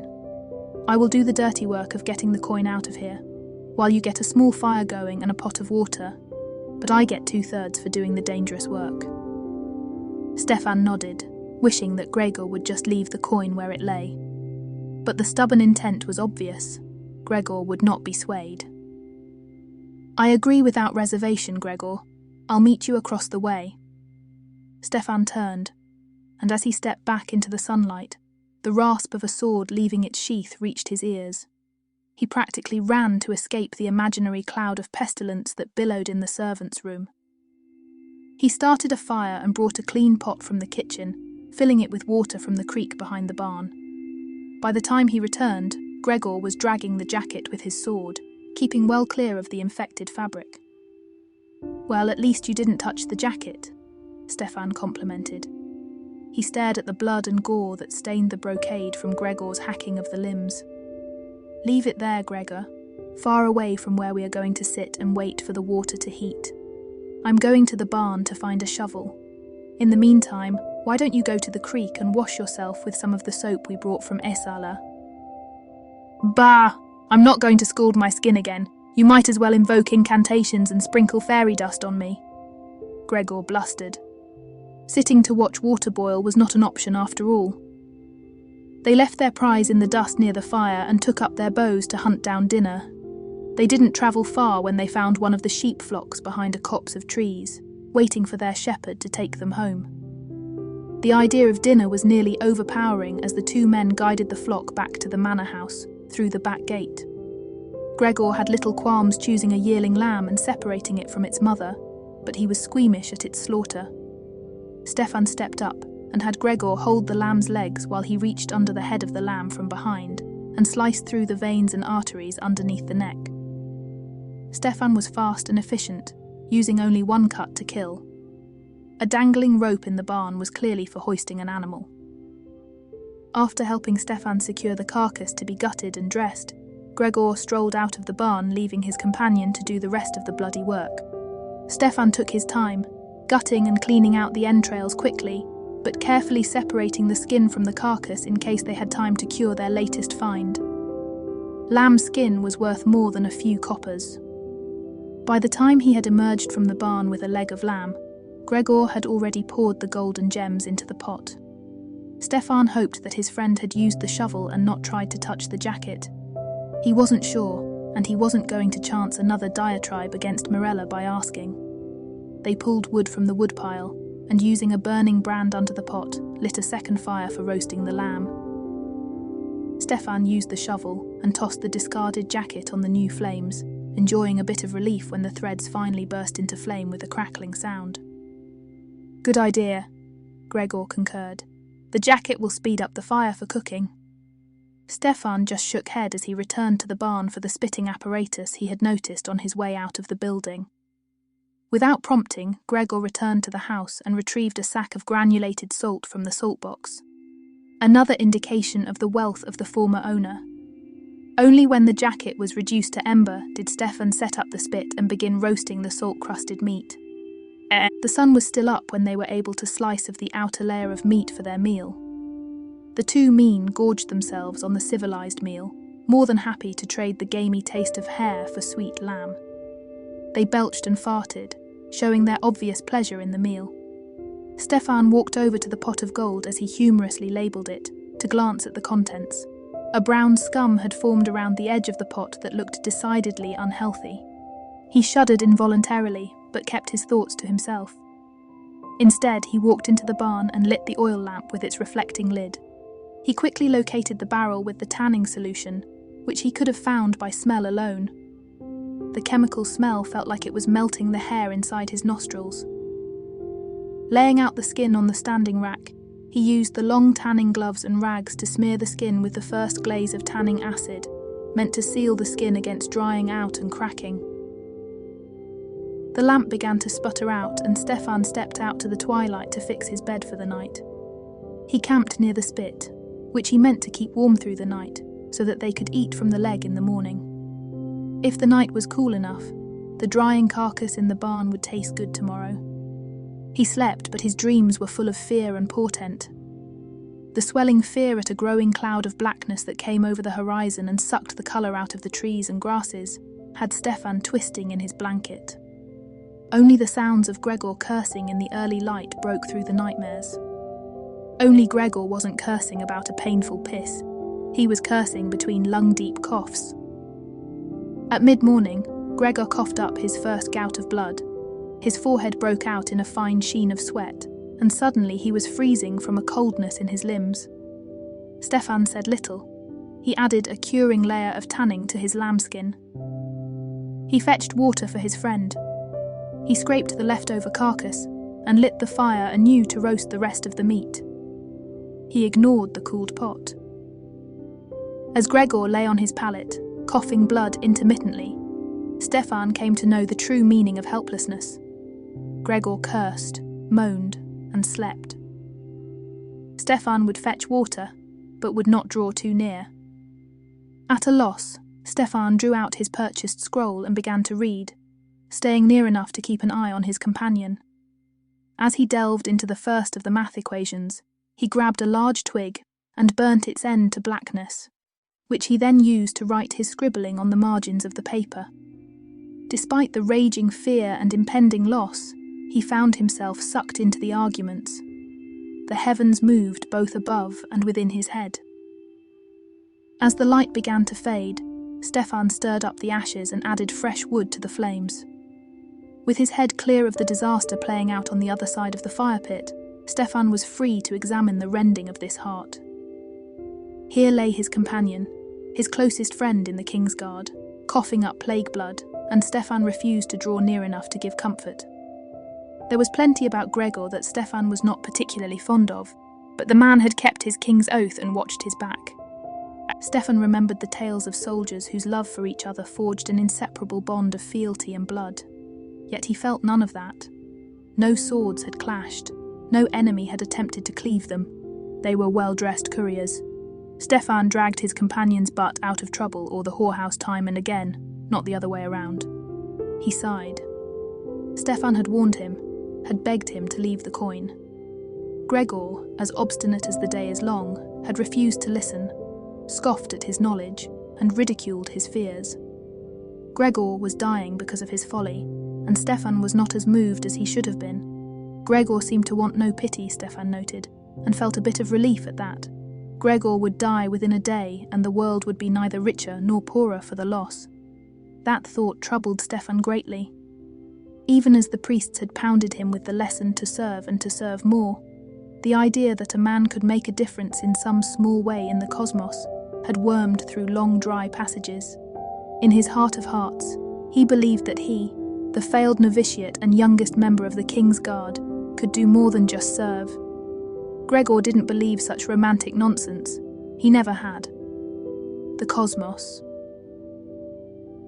Already the arguments in the scroll were converting his world to a new view, one that settled well with his own perceptions of the human beast. If the earth was not the centre of the universe, then all the diatribes of the priests were gibberish.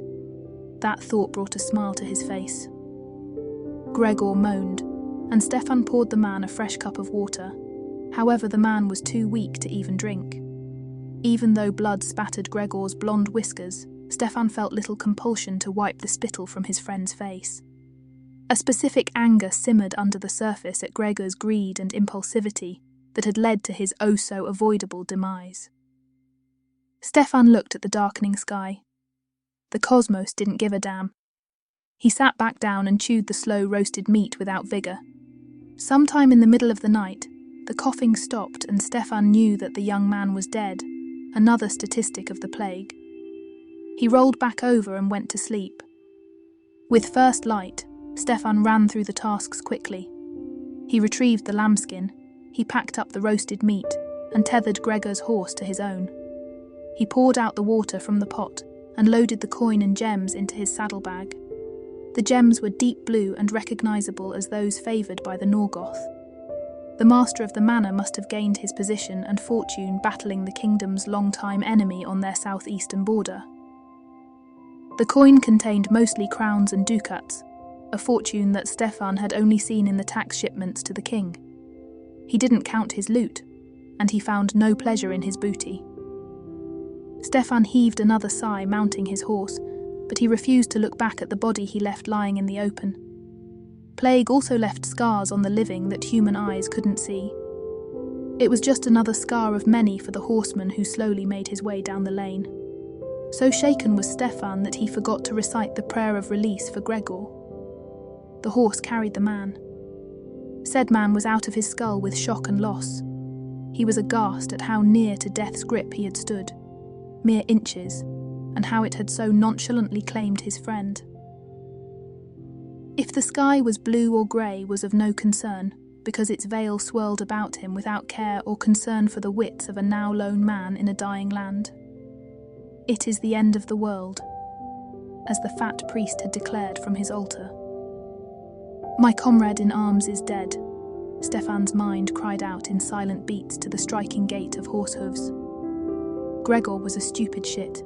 Gregor was his friend. Gregor was an arrogant fop. Gregor was his protection at his right shoulder. Gregor was gone to putrid decay. Surely the planets should stop spinning around the heavens and bow in admission to a man's grief. Surely the planets and the earth should stop. The earth and the sun couldn't decide whether his feet were groundward or his head was sunward. The goddess Gaia laughingly sped by him on the upticking breeze, reminding him that she served the sun and not him. She lived for the sun and not the sun for her. The sun baked his insanity, causing it to rise like bread baking in an oven. Stefan was the sun, burning with a fervour of righteous indignation, but not for her and her tempestuous ways. Gaia was a whore, and the sun a mighty prick whom she worshipped. He was the prick, and the whore a threat of pox to all things masterful and strong. The earth served the sun. The earth went around the sun, and the sun stood still.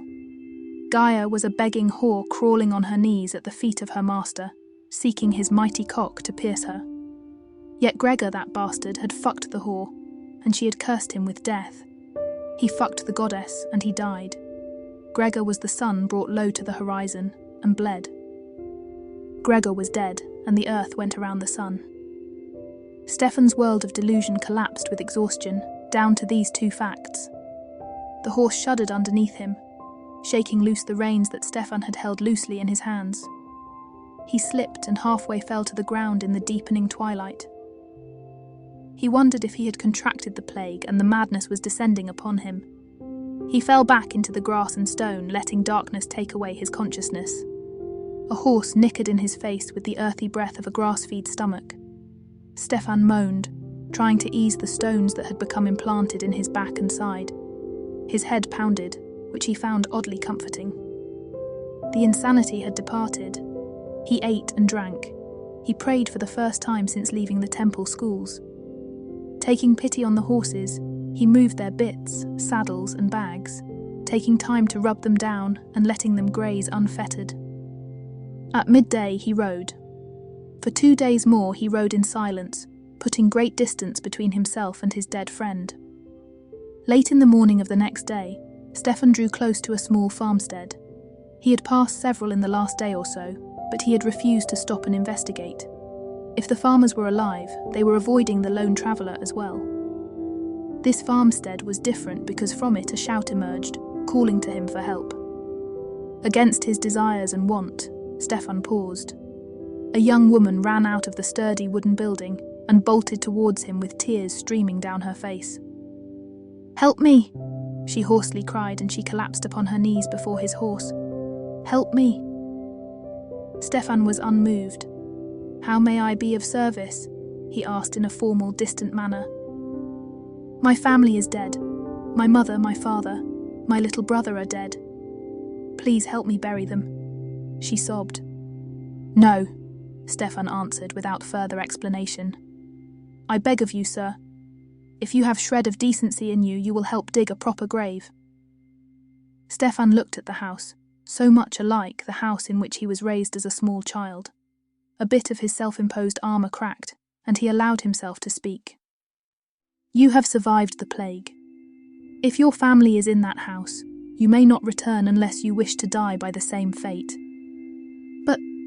But, she sputtered, "if you wish to bury them, anoint your house with oil and turn it into a pyre." The woman rose to her feet and reached out a hand to touch his leg with a plea.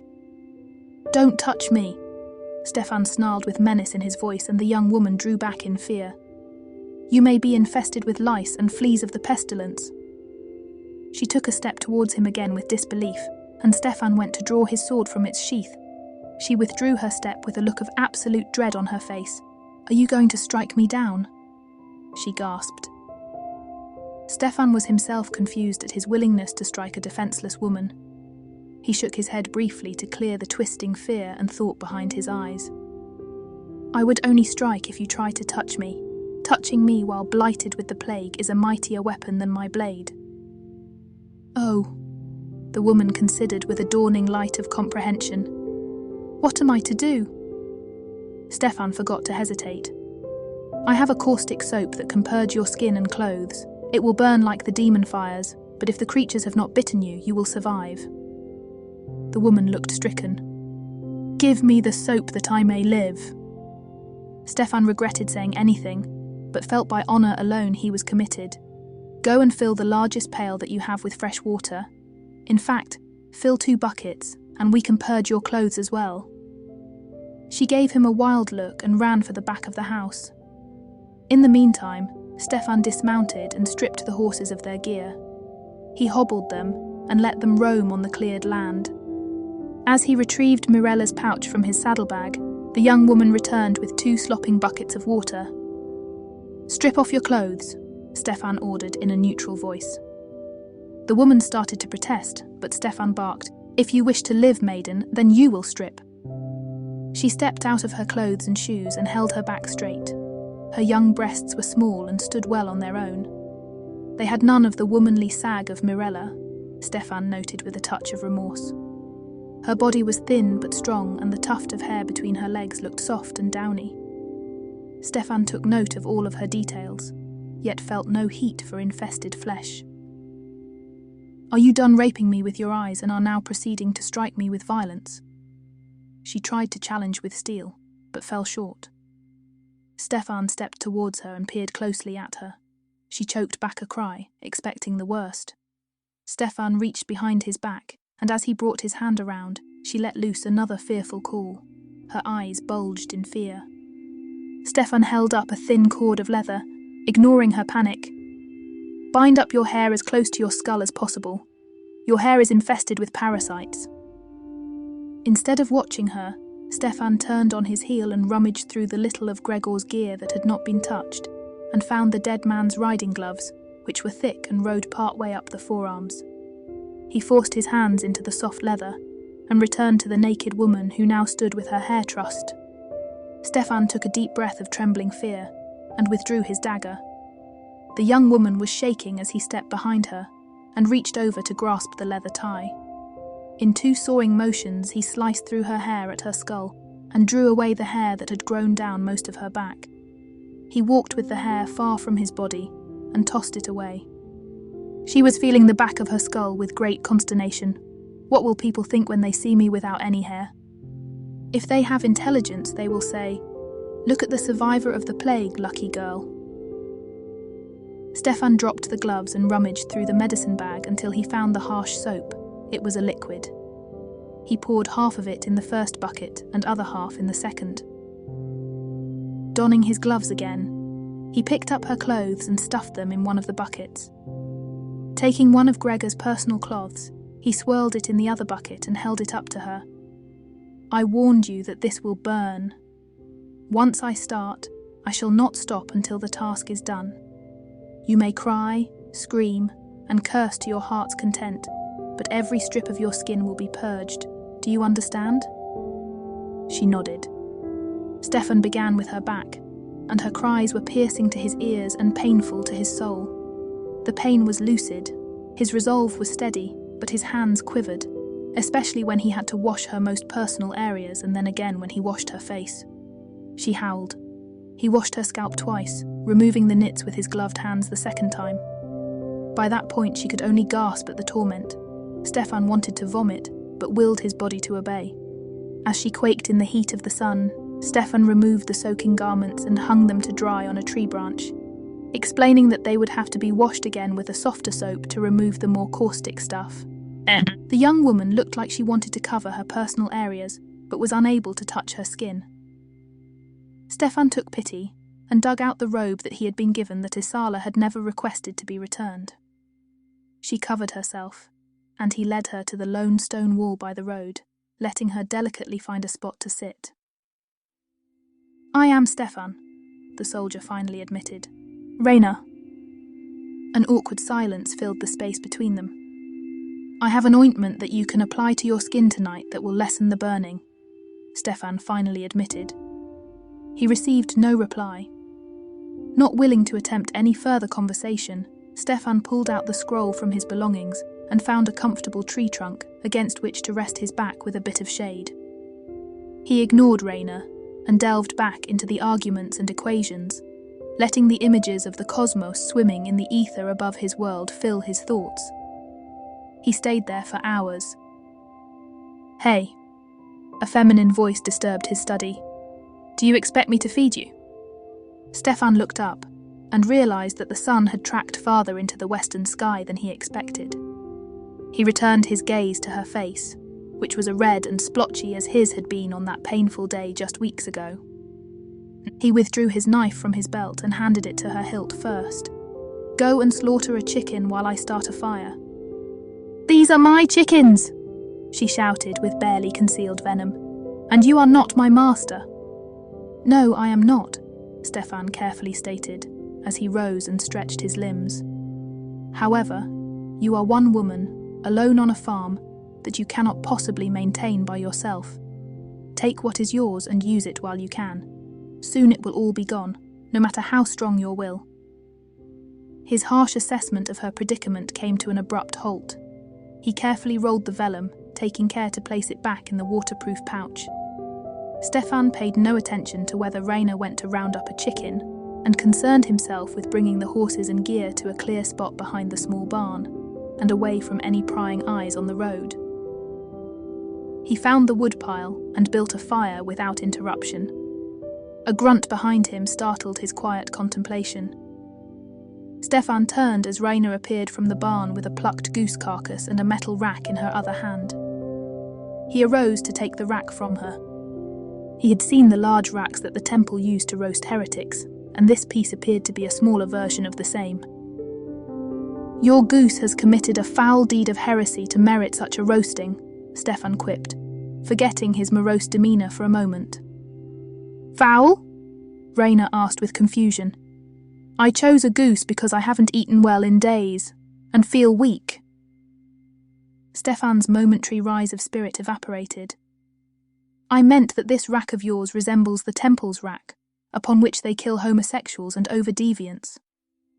"I don't understand," Raina began, but Stefan held up his free hand to silence her. "Be at peace. It was a play on words that went nowhere," he explained, as he turned to place the rack over the flames. Stefan reached for the pouch of salt and rubbed the bird thoroughly before cutting the bird in half down the centre, removing the backbone in the process.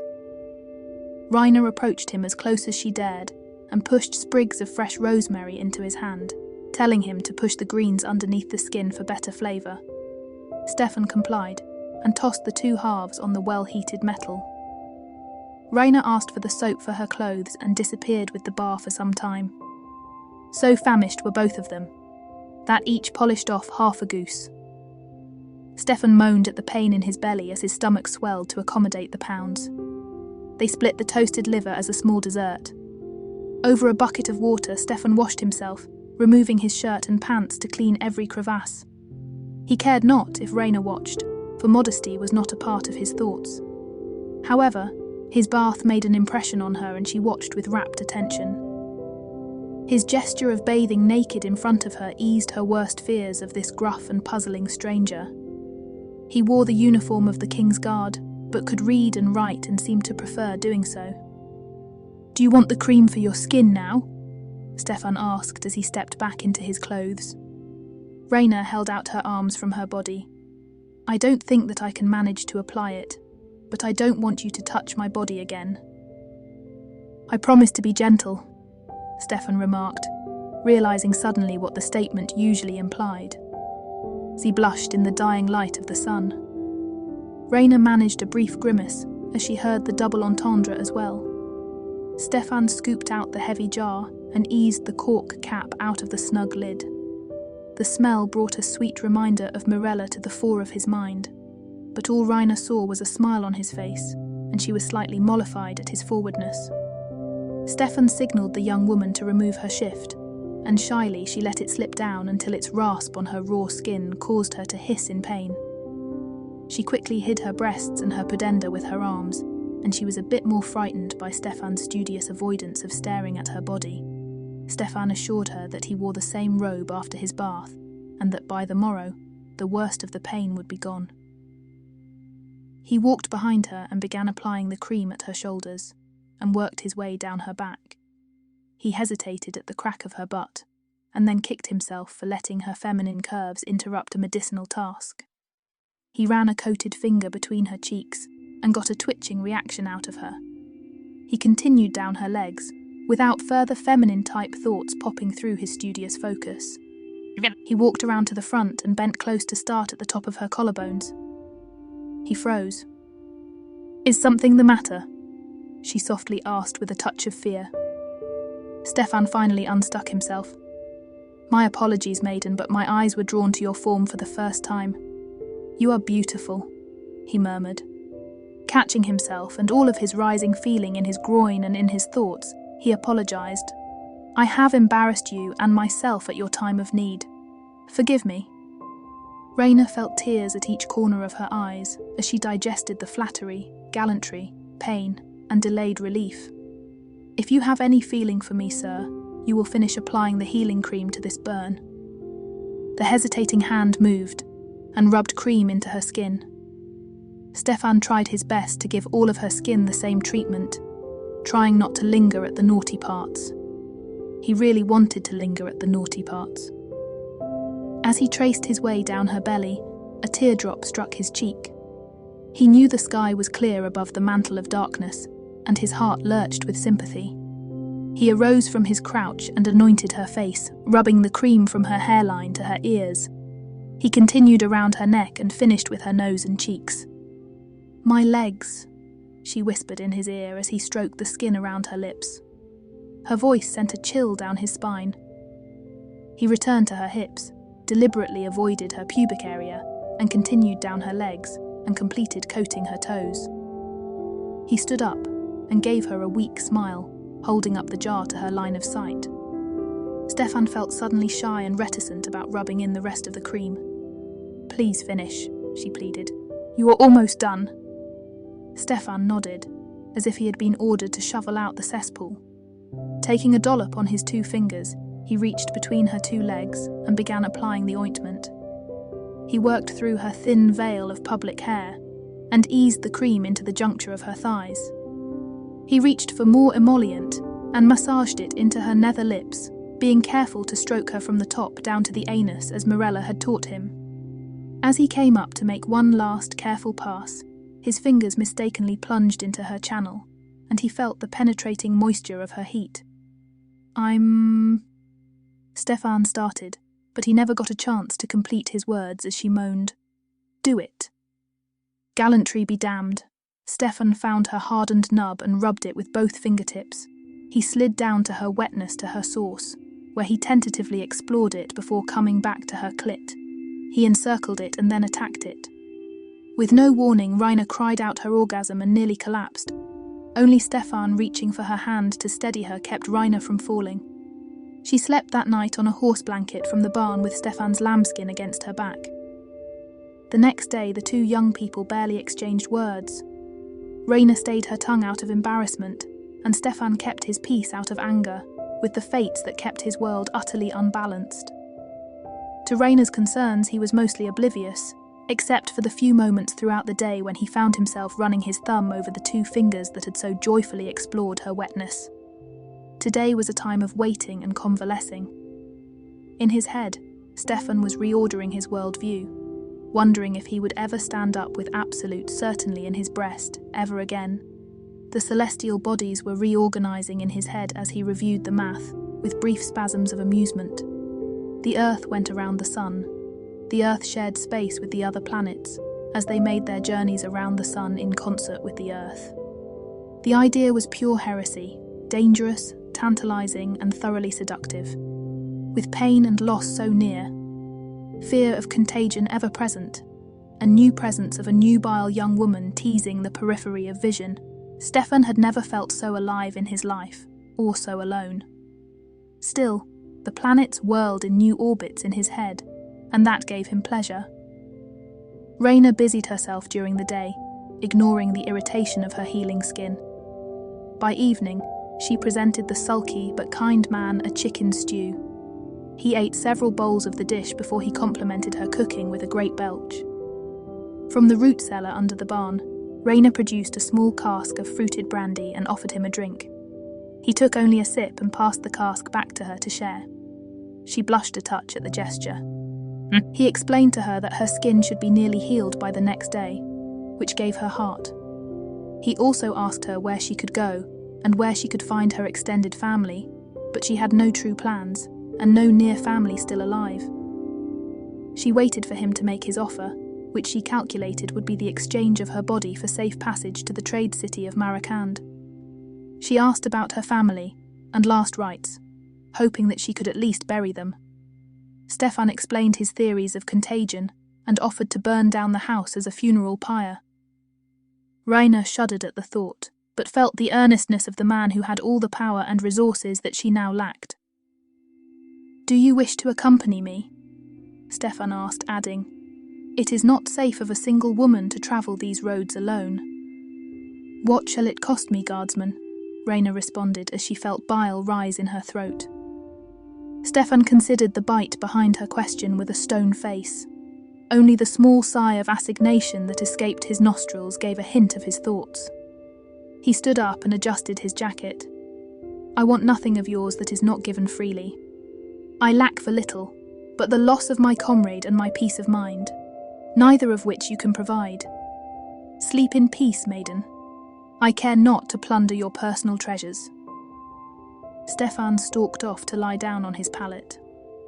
Raina watched his back retreat into the darkness with relief, confusion, and anger. He didn't want her? Was she repulsive in his sight? Confused and taken off guard, she took to her own improvised bed and snuggled against the lambskin, mourning her family and the loss of her hair. She cried herself to sleep. In the morning light, Raina watched as Stefan threw coats of oil on the walls of the only home that she had ever known. She swore that she wasn't going to cry, that she could cry later, when she didn't need all of her reserves to walk away from her life. As Stefan emerged, she suddenly remembered an absolute necessity and ran for the doorway.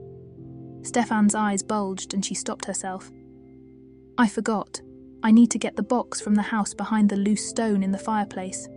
I swear by any god you wish I won't touch anything but the box. Without it, whatever hope I may have for a future is lost." Stefan nodded. While she ducked inside, he wrapped a soaked rag around a large branch and lit the torch with his flint. She emerged quickly, holding the box out from her and placing it on the ground before backing away. "Inspect it for infection if you like," she challenged him. Stefan looked into her face without expression. "I will. Take this torch. This last act is your responsibility." Her face went pale, and her hand trembled as she grasped the branch.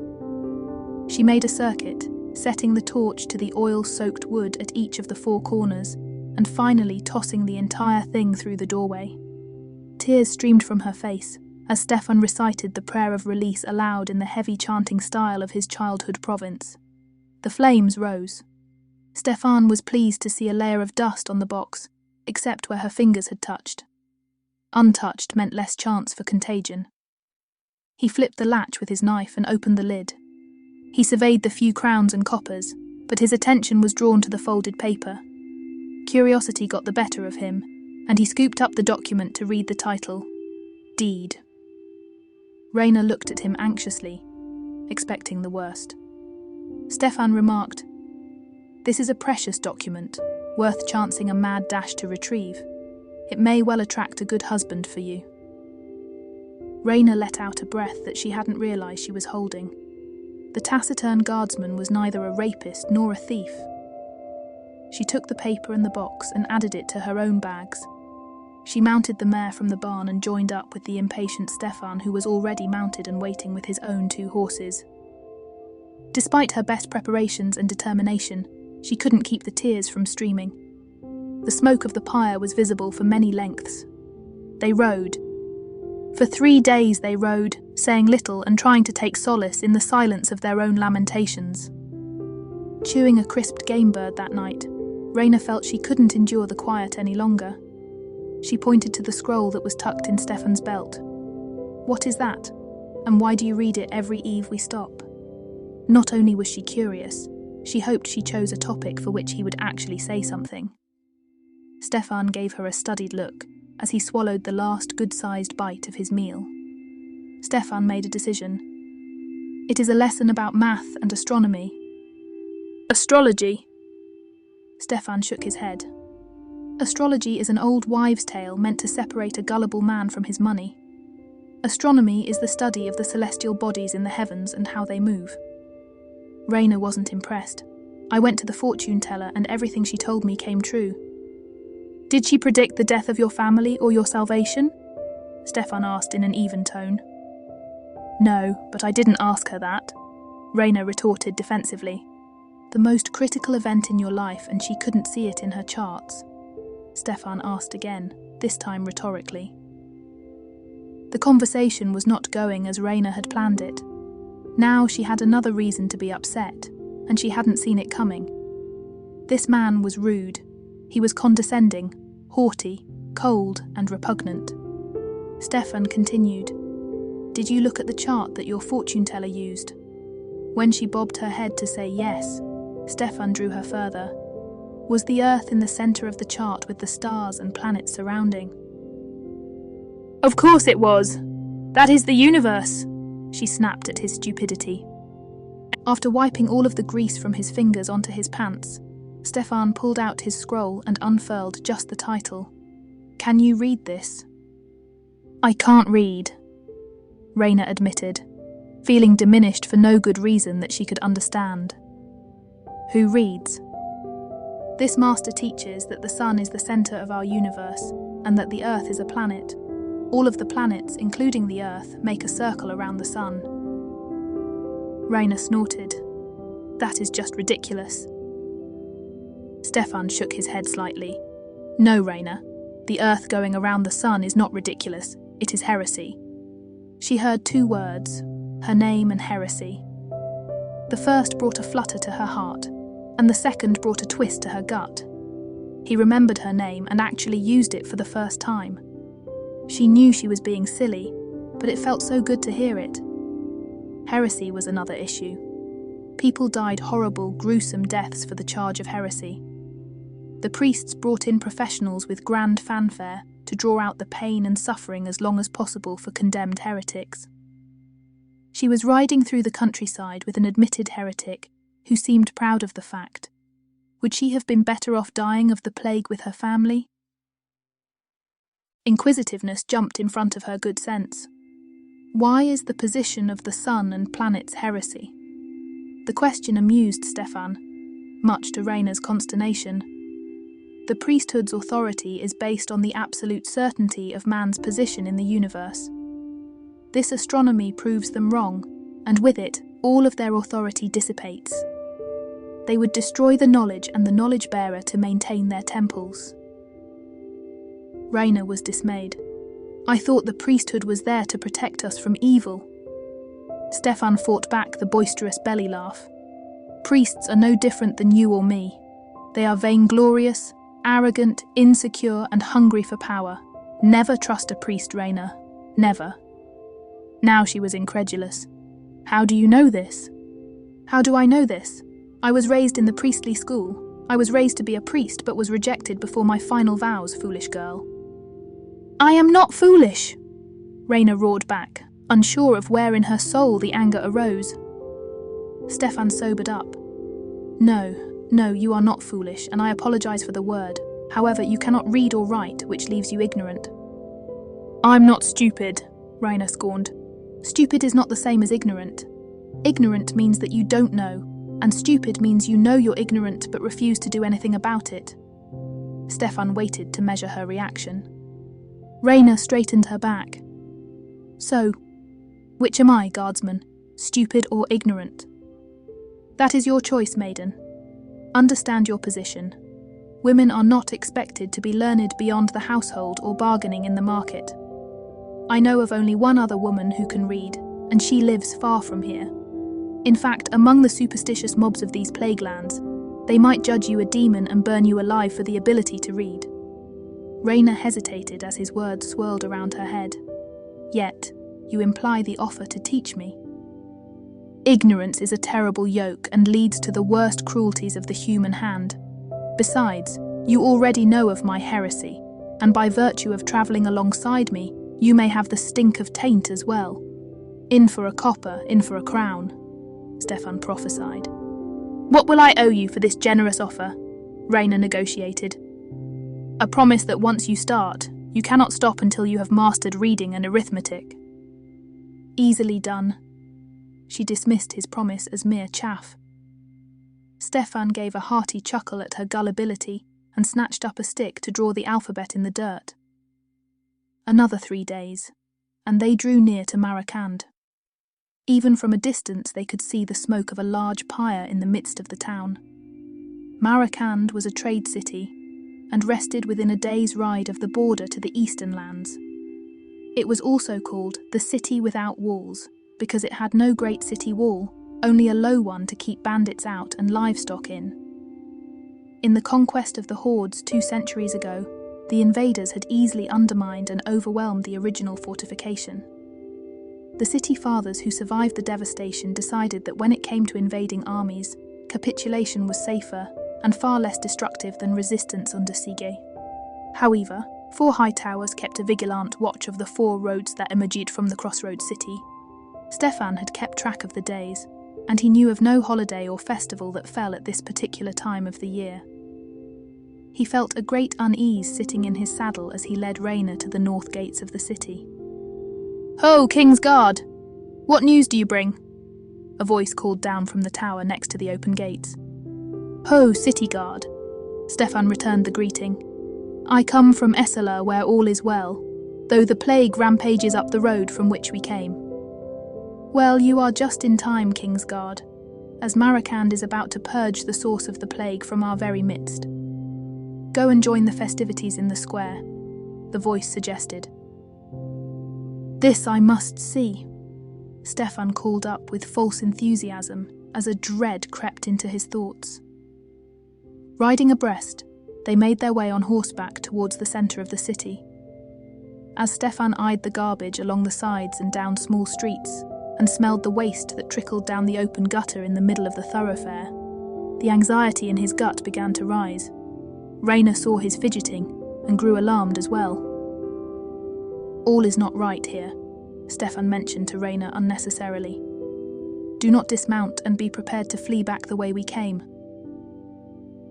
They reached the back of the throng, which seemed to be made up of people wrapped in pious fear, frivolous revelry, and all of it fueled by large quantities of liquor.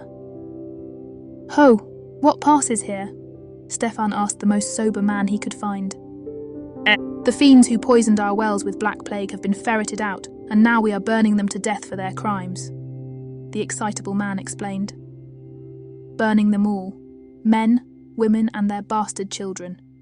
Damn their souls for their land-wide conspiracy to kill off the true believers for their own demon kind," his companion added. "They confessed?" Stefan queried. "Not at first," said the first man. "But after the priests put their feet to the fire, they plead guilty. Put them to the rack, and they gave up the entire conspiracy across the kingdom. We already burned the ones in the city. This batch is gathered up from the local villages and farms. Not a one escaped." "That's what they said about the lepers when we burnt them 2 months ago," an old lady next to them screeched. "They said the lepers poisoned the wells and killed them in the bonfire. They said they killed them all, but look right over there. There's one of them rotting, afflicted by the gods, leaning at the corner of that building. They didn't get 'em all?" Another man, tall with a grey beard, leaned in. "Some think that the priests just wanted to get their hands on their money and wealth. I know that the mayor was in deep hock to one of them cursed moneylenders." Stefan was confused. "Who are these guilty ones?" "Delusions."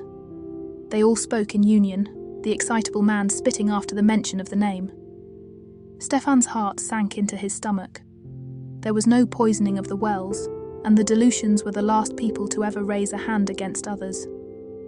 They were a minority in the land, and often despised because they refused to accept the priestly worship in the temples. They had their own holy books, and spoke a different language among themselves. That alone made them suspect amongst the superstitious. Pushing his horse through the crowd, Stefan forced the revellers to split and make way for the king's guard to enter the midst of the square. Raina followed behind him with poor Gregor's horse tethered to her mare.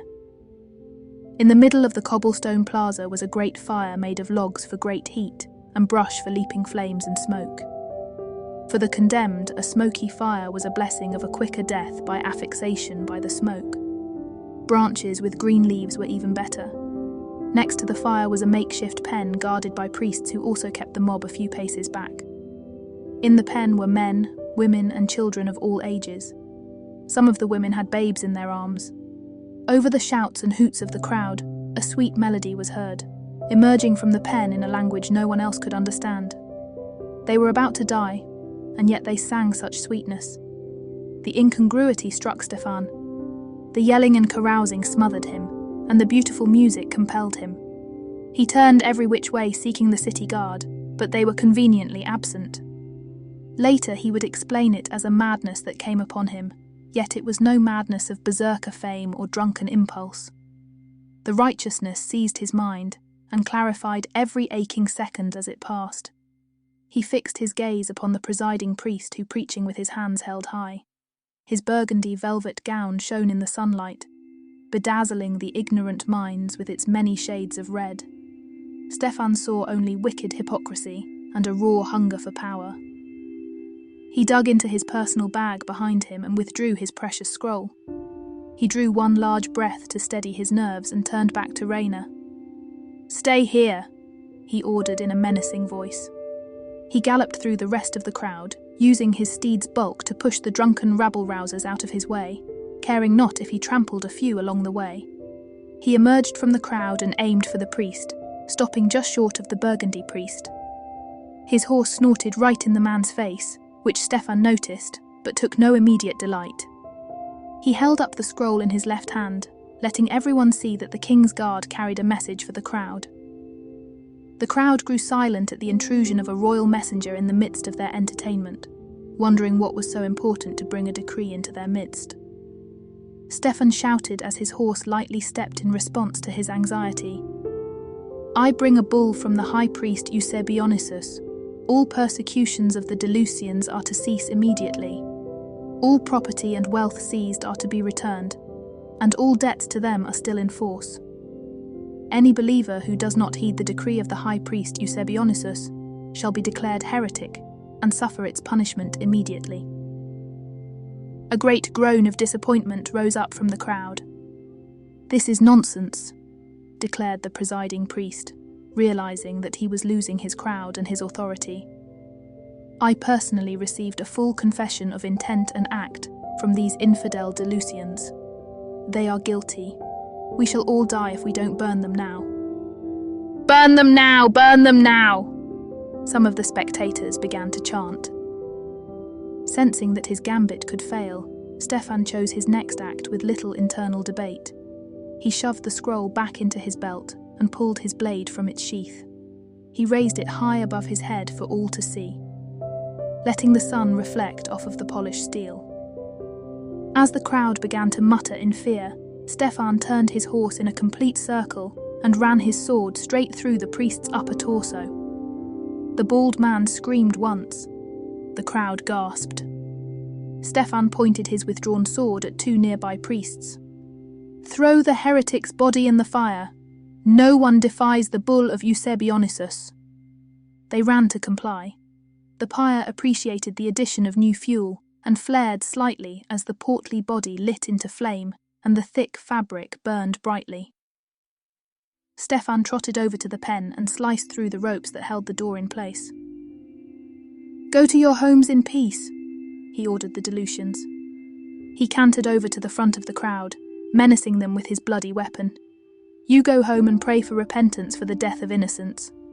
The blood of all of them is upon you. Go home." The crowd dispersed quickly, disappointed that the untimely festival had been brought to an abrupt halt. The question of shame was another matter, one that good folk did not tempt if they knew what was good for them. When the crowd was gone, Raina brought her horse close to his and wiped the sweat from his brow with her fingers. He couldn't stop the tears from flowing at her gesture. Stefan felt a tug on the breeches. He looked down upon an old man who still had a straight back and a dignity and about him. He was a Delusion. "May I see that bull?" the old man softly asked, and Stefan complied with a sense of impending doom falling across his life. The adrenaline was fleeing rapidly from his body. The old man opened the scroll to the title, and after a moment gave a little chuckle. He re-rolled the vellum and handed back to Stefan. "Bless you, my son," he said. "May your gods bless you, your wife, and your children's children unto the 10th generation." Stefan was flabbergasted and tongue-tied. Before he could unstick his tongue, the old man had walked away, taken a little boy's hand, and headed for the southern gate. Stefan stared at them as they went. "Come, husband." The now familiar female voice tickled his ear. "Let us depart this accursed town. Lead us towards home, please." Stefan turned to her with complete disbelief on his face, which was only compounded by the broad smile that lit up her face and frame. She slapped his horse's rump, and slowly they turned westward, leaving the square, and finally, the city of Marakand. "Husband?" Stefan sputtered when they were clear of the western gate. Raina gave him a knowing smile. "I can think of no finer man in all my days. You are brave, daring, intelligent, dashing, and stupid, impetuous, reckless, a heretic, a murderer, and probably on a short list to be soon drawn and quartered." Stefan finished her sentence. "That was no run-of-the-mill priest I skewered back there. He was a master." She dismissed his complaint with a wave of her hand. "In for copper, in for a crown, just like you told me." Stefan sputtered all over again, but nothing intelligible came out of his mouth. He was incredulous that she couldn't see the possible ramifications of slaying a priest, especially a priest with prestige and connections. He was distracted by the momentary thought that maybe he should have killed all of the priests, but dismissed that avenue as impossible. Priests scurry too fast, like the rats that they are. Raina was not to be deterred by his silence. As the old man said, "Your wife." Stefan protested. He was just an old man. "And you are just the saviour of 100 or so Delusians." She ticked off her points with her free hand. "We arrived just in time. You just happened to have a scroll. You just happened to save that old man. Who," she paused, "just happens to be able to read and asks for your scroll. To make a full hand, no one else asks to view the scroll." Stefan was about to reply that they didn't stick around long enough for anyone to ask, but shook his head at her logic instead. All that Raina offered he dismissed as sheer dumb luck, but she still had a point to make with her full hand. There was prophecy in his blessing, and you cannot deny it. She grabbed his arm, forcing him to look at her. "You will be my husband, and I will be your devoted wife, who you will never regret. Show me another man who could or would have done what you did today, and I will withdraw my claim on you. You will not find another, Stefan, not in 100 years or 1,000 leagues. Stefan could find no argument to sway her, so he turned to their present circumstances. If we wish to keep our fool heads on top of our shoulders, we should ride hard and into the woods to confuse any pursuit. They crossed through a near-to-harvest field and dove into the woods. They chanced upon a game trail that led deeper into the forest. They left the path for a rocky terrain that hid their travel.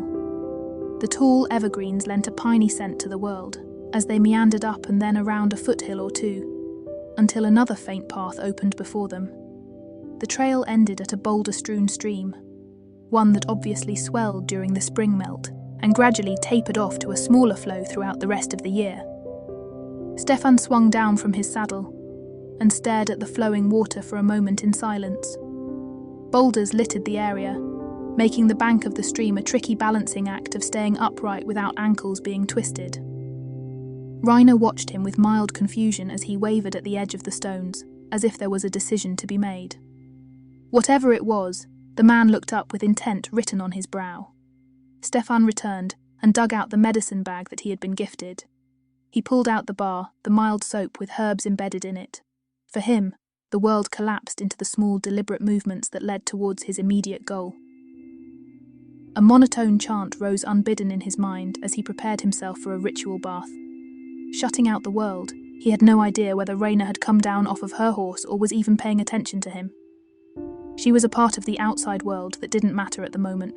The primal need welling forcefully through the trunk of his body directed his limbs. Leaning against a boulder, he shucked his boots and stripped off all of his clothes. Even the heat of the afternoon couldn't penetrate his directed thoughts. Gingerly, he walked across the bank of stones with the soap in his hand.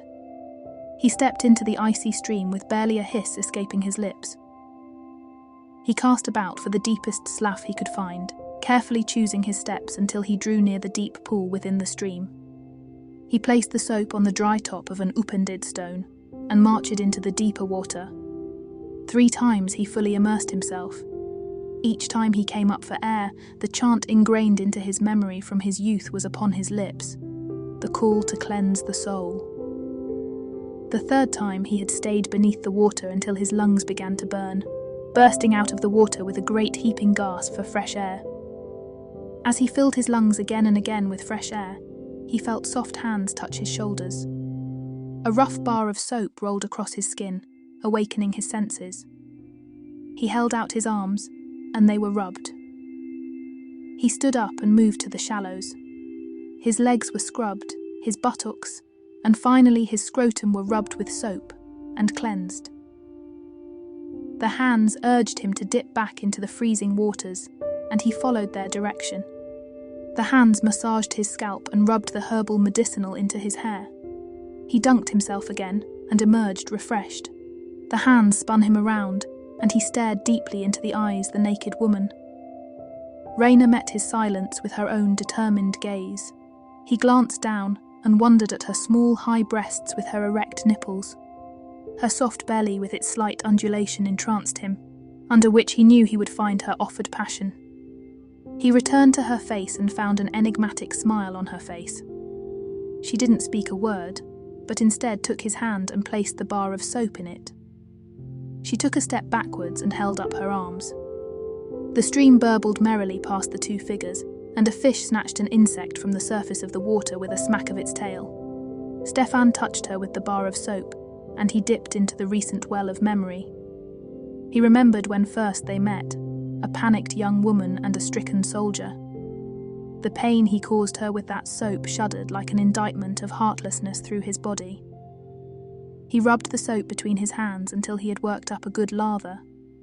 Placing the soap on another dry rock, he stroked her skin slowly with infinite softness, wiping away as carefully as he could the pain of that first purging.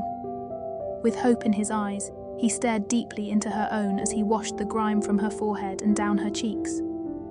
With a firm grip, he rubbed the nape of her neck, forward to the soft spot at the top of her chest. With more lather, he worshipped her chest and her breasts, taking extra care to run his fingertips around her nipples. He took on her arms and washed her belly. The legs and her vulva were swabbed with care, but nothing untoward. This was a bath of reconciliation and welcome. He repeated his washing all the way down her back. Raina dipped into the frigid water to wash off the soap. When she brought her head up, Stefan rubbed soap into her shorn hair and massaged her scalp. He kneeled behind her, letting the sharpness of the rocks against his knees remind him that he was doing penance. She dipped her head into the water again and stood up.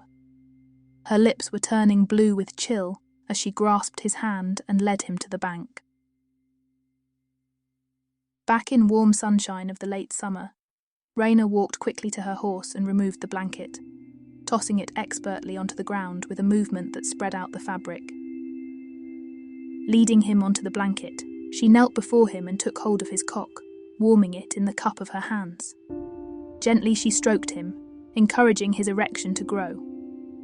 She lay down and spread her legs. "Come, Stefan, my beloved. Come and make me your wife." Stefan was almost overwhelmed. But we have no priest to bless our matrimony." "Dear husband, we no longer have needs for a priest. You have purified and anointed me in the running waters. Let heaven's vault sanctify us. What more do we need?" He lay on top of her, feeling his rigid cock rub against her wetness. He lifted his hips slightly and thrust with confidence between her lips.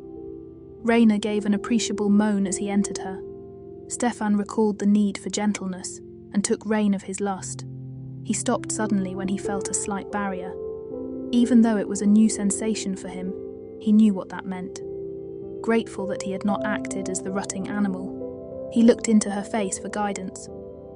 "Yes," she counselled him, and drew him down for a kiss. Stefan pushed hard and the barrier gave way, allowing him to bury himself to the hilt. He paused and waited for her to adjust to his presence.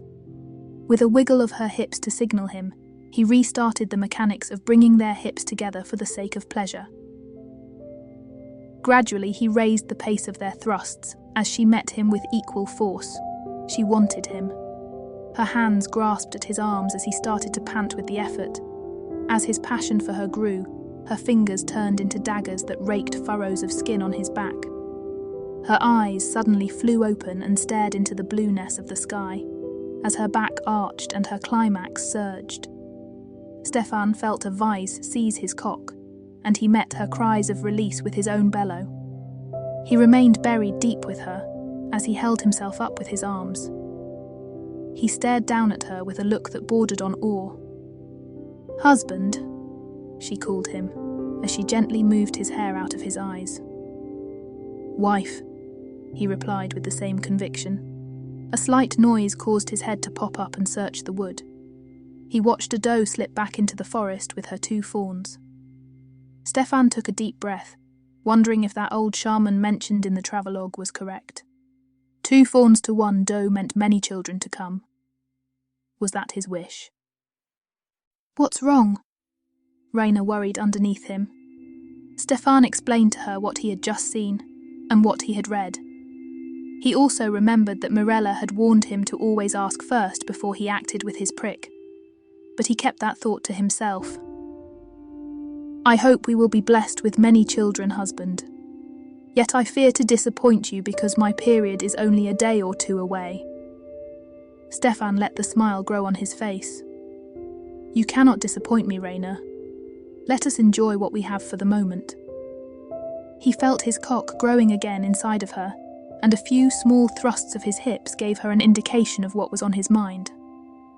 "Oh, husband," Raina teased, "so soon you are ready to mount me again. I don't think I married a man after all, but a rooster." They continued to play until the other needs of their bodies drew them back to the firm surface of the earth. By morning, Stefan was plotting a roundabout route that would take them, he hoped, to the bottom of the northern road that he and Gregor had used when they had turned from Sardaford to ride for Isala. Emerging from the northern road would give Stefan some semblance of a story that they had come directly from Isala, and not by way of Marakand. He was King's Guard. He carried tax money that belonged to the treasury, and the last effects of his comrade, including a horse that also belonged to the king. To return to his king and his duties was a matter of honour. While extra days of riding didn't appeal to him, days alone with Rayna were a gift of the gods. For the first time in years, probably since he left his parents' home, Stefan talked. For hours they conversed softly as they picked their way through the wilds. His jaw actually hurt as they stopped for the day. He could not remember trusting another as thoroughly, and after making love under the stars every night, he had to wipe grateful tears from his eyes. He found a measure of relief in his riled thoughts. They entered Sardaford by the main gate, accompanying a farmer who was coming down from the northern hills with an early harvest. His wagon was pulled by 2 large horses, and the vegetables filled the wagon nearly to the top. The middle-aged man had skin burned to a deep, dark tan that spoke of a life spent in the fields. His wife, as he introduced her, was rather young with a haunted look in her eyes. She barely said a word. Everything in her demeanour spoke of a world that had been radically changed from what she had expected. Her belly was showing, and Rayna guessed at Alut she was at least 6 months pregnant. Every time Stefan glanced at the pregnant wife, a slight alarm went off in the back of his head. He had headed out on the king's errand with no other thought in his head than to see the world and enjoy a pint or two. That the gods would conspire to bring him a devoted wife was still a strange and alien thought in his mind. Even more, the idea that he could be a father in less than a year if precautions weren't taken went beyond weird and wonderful and into terror. Rayna had made it clear that she wanted more of her husband as soon as her period was done. Stefan was reluctant to continue her reading lessons with others present, but the farmer had no desire to sleep near them. As they practiced letters and words in the dirt, the distinct sounds of copulation could be heard on the other side of the wagon. In a playful mood, Rayna fished Stefan's rigid member from his pants and calmly stroked it as she read back her words in the firelight. Stefan tried to stay on task, but her nimble fingers drove him to distraction. Finally acquiescing to his hissed plea, she wrapped her hand firmly around his cock and brought him to release. So enamoured was she with his member that she wanted to sleep with it in her hand. But Stefan demurred. The farmer caused him no discomfort, but the man's wife and her dread made him ill at ease. He rewarded her with a kiss instead.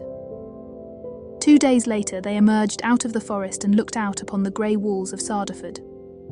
Stefan pointed out the burial pits on the backside and commented on how the number of full pits had grown. To the south beyond the city, he noticed the river Sarda making its lazy way, with fishing boats bobbing in its flow. The plague flag wasn't flying, and the governor's flag was raised above the eastern gate, which meant that Stefan had no excuse to bypass the city. The reasons to stop were many. Their aborted stay in Marakand had left them with low provisions, the horses were worn out, and they were bone-weary. However, their choice to march into the city came with great reluctance. If the dramatic events of Marakand had reached the governor, then they could face painful execution. Stefan never thought himself a coward and decided that he would rather face the possibility now rather than wait. Both Rayna and Stefan did their best to hide their trepidation as they passed under the thick walls of the gate. But they both felt a trembling deep within their guts. With his stone face in place, Stefan greeted the guard and took directions to the governor's garrison. The city guard didn't react in any awkward or revealing manner when Stefan drew close. The halberds remained against the wall and the guards went about their business harassing the common folk and trying to pinch a good or two from the merchants and farmers. Nothing out of the ordinary was said, which Stefan chose to accept as a good omen. Stefan had been in the city before on different errands, but he had always relied on Gregor to lead them. The path to the governor's garrison where a king's guard reported was deliberately convoluted as a defensive measure, in case the enemy conquered the front gate. The hooves of their horses clacked on the paved streets, and he strove to remember the turns he had just been told. The captain of the garrison was a sad fellow, typical of the mood in the smelly streets of Sardaford. Stefan kept Rayna at his shoulder, as he made his brief report minus their side trip to Marakand. However, the man only listened half-heartedly. The rumpled captain gazed upon the two of them as fresh ears, upon which he could bewail his loss and detail his woe, an all too common need at the time. The soldier looked as if he needed someone to listen to his tale of anguish. Having lost his wife, his daughter-in-law, and his eldest grandson, he brought his son and surviving grandchildren to live with him in the captain's house that came with his appointment. As they responded with the appropriate noises, the captain offered the two travellers a drink of aqua ardens, which the two gladly accepted. The alcohol burned all the way down their gullets, as advertised. A captain's salary permitted the purchase of such a luxury from the local alchemist, for which the Sarderford alchemist had a minor reputation. The man couldn't turn lead into gold yet, but he conjured a quenching drink that was rumoured to stave off the pestilence. As he concluded his soliloquy, the captain announced that he expected to die alone, and prayed that his son would remarry soon. The man still carried himself with a straight back and clear eyes despite the personal pain. The man's heart and will were broken. It appeared that even if the ripest of widows, there seemed to be plenty of them, were to make up the sheets of his bed, the captain had no desire to join her. The world no longer held meaning. Stefan, having been through his own personal torment, figured that all of that would soon pass. A woman in search of a husband could be quite aggressive, and even a captain in the King's Guard would be forced to capitulate. Still no mention of Marakand and the slaying of the priest. Stefan and Raina drew a breath of relief. With nearly half of the city dead, and more still dropping daily, albeit at a slower rate, finding a room for the two of them to stay was a matter of making a choice. Entire houses were available for the energetic squatter. They examined a few and chose one that had neither evidence of filth nor the taint of death. Both of them spent some time scrubbing the house. Much to Raina's relief, her husband didn't leave the chores to her while he wandered off for a drink at the tavern. After a brief debate over the state of the bed, they tossed it out of the house and into the street. Stefan wondered if paranoia had taken an icy grip of his thoughts as the mattress hit the street with a smack. He took a cue from his wife, though, who seemed to have no problem chucking out the chance of deluxe comfort. They had no choice but to spend a day in the fortress city while their horses rested. The captain requisitioned supplies, which were not abundant. Fewer farmers were bringing their harvest to the market this year and prices were higher. Stefan, having wandered through the rural lands, knew all too well why there were fewer farmers making the trip. Even so, the long hard months of winter were not that far off, and the time was nearing for the storage of food against the cold months. Would the survivors of these first waves of plague live long enough only to succumb to the pangs of starvation in the deep of winter snows? Maybe the plague had killed enough to stave off the worst of the long hunger. The course of his grim thoughts was banished by the crashing of drums and the deep tenor of tens of male voices, belting out a melody of marching chorus. Raina stuck her head out of the door, drawn by the same curious call. The two gazed at people emerging from other dwellings with great excitement as they made their way towards the centre of town. With a shrug of incomprehension towards each other, they followed the growing crowd. A swell of bodies began as rivulets from the small side streets and grew into large rivers of bodies streaming towards the centre square. The excitement was palpable, as the entire city seemed drawn to the main square. Sarderford maintained a large square deep in the heart of its Byzantine lanes. The temple anchored the north end with flying buttresses, and the governor's mansion with its ornate columns, representing the king, stood directly opposite. Between them, on the east side, was the city hall, and across the square from that building was the eastern headquarters of the king's army. Each side of the square balanced each other with the great political powers within the city. A grand statue of the king posing on a war stallion with his sword drawn marked the centre of the space, not that anyone could remember the king leading a charge in battle. The city guard didn't bother to chase of the lazy one who propped their posteriors on the statue's pedestal. Throngs of people gathered along the sides and in the middle of the square, leaving broad avenues of cobblestone around the perimeter. The drums became louder as they weaved through the streets. With the procession drawing nearer to the heart of the city, the singing became lustier. Young boys rushed ahead into the open space, signalling that the parade was almost near.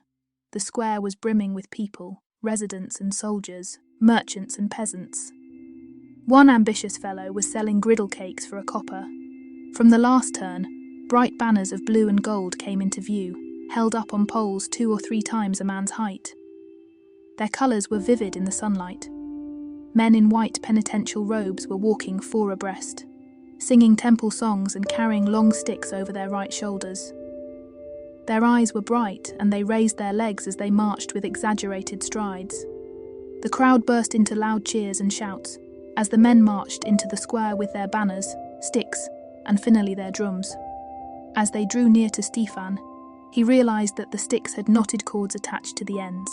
Some were rope and others were braided leather, but each of the 3 ropes ended in a large knot.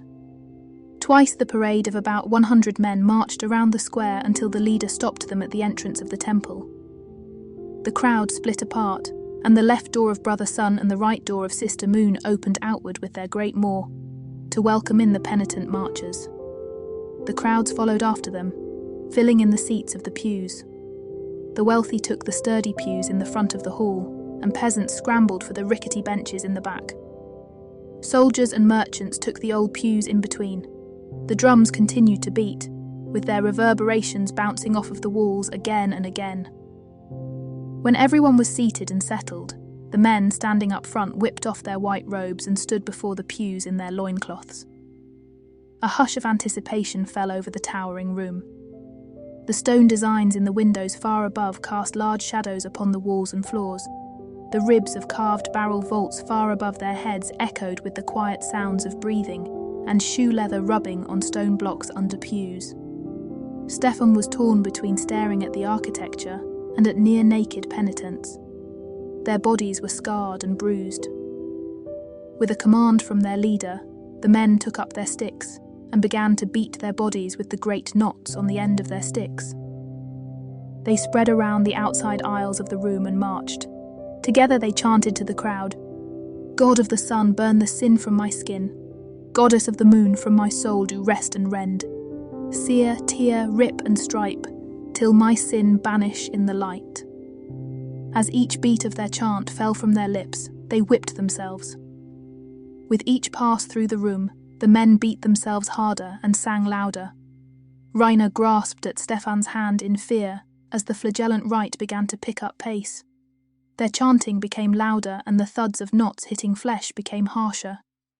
The hall filled their rhythmic chants until Stefan wondered if the glass far above was shaking in its sills.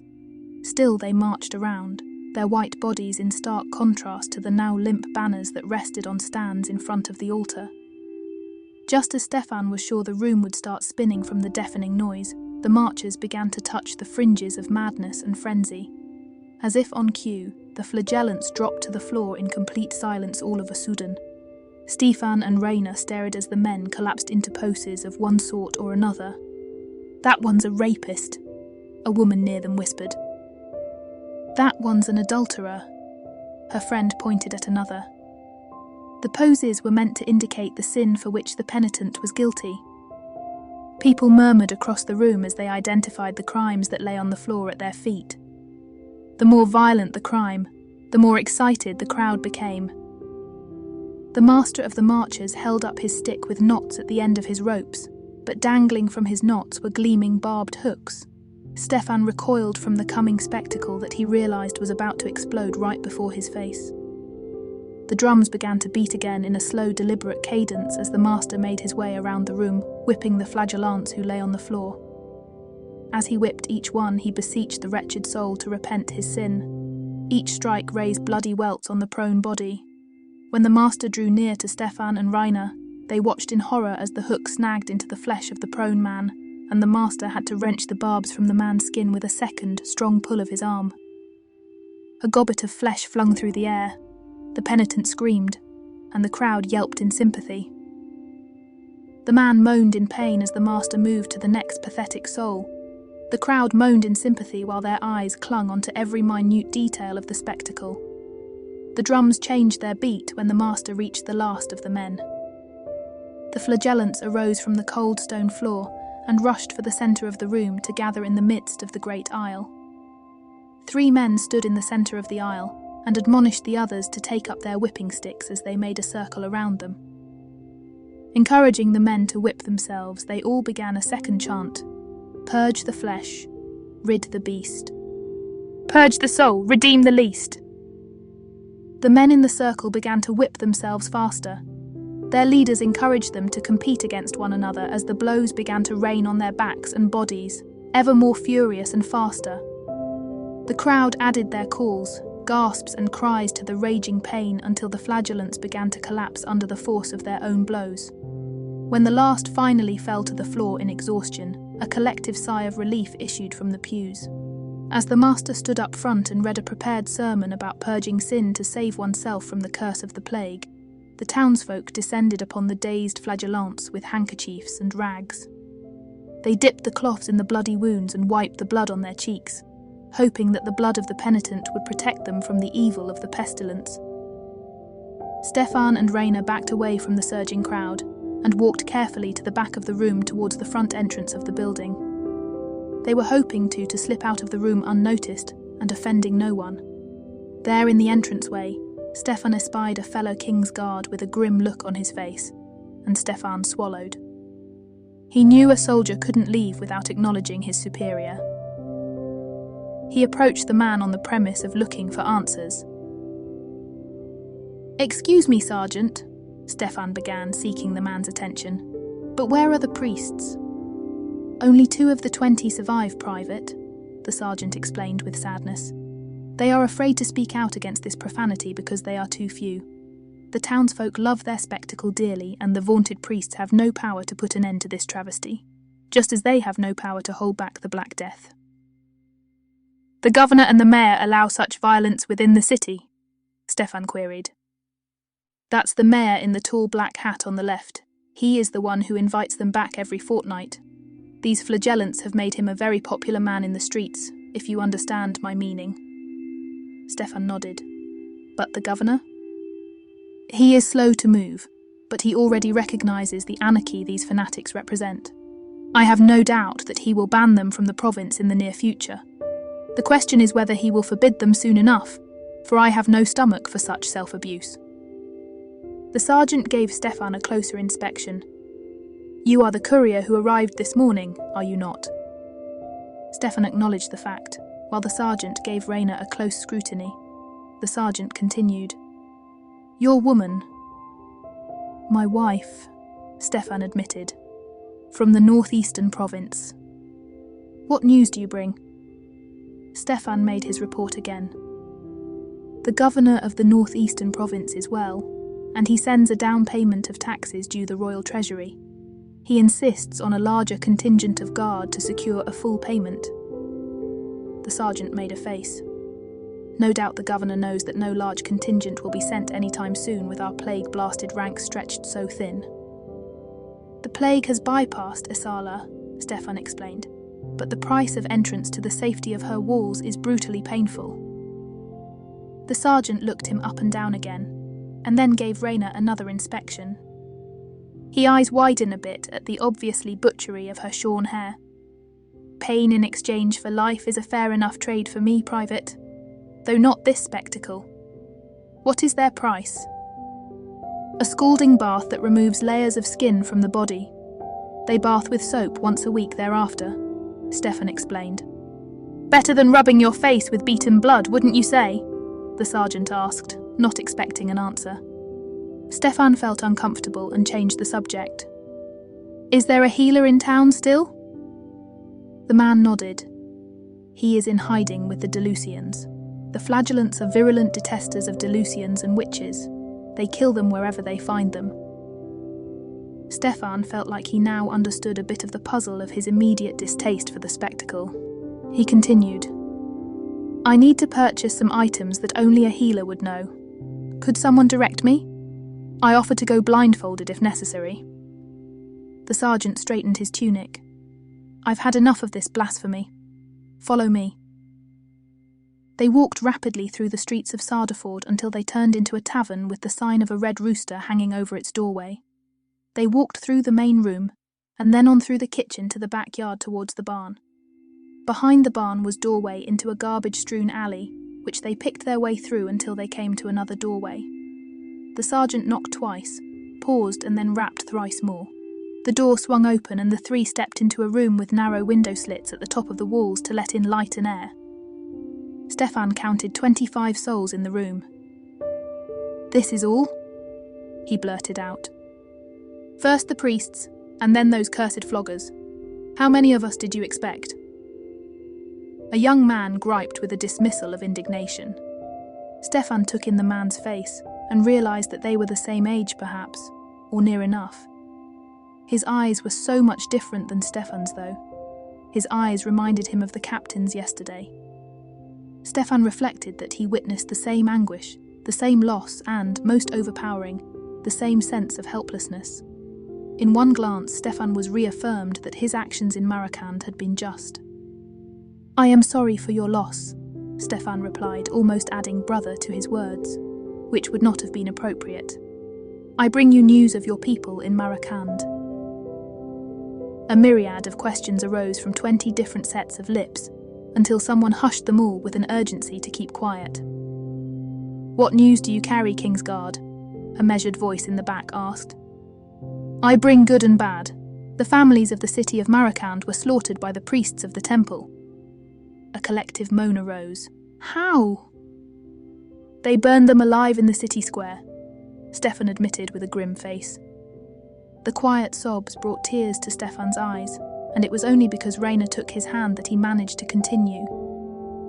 "The good news is that all of the families outside of the city survived, and are now under the protection of a bull.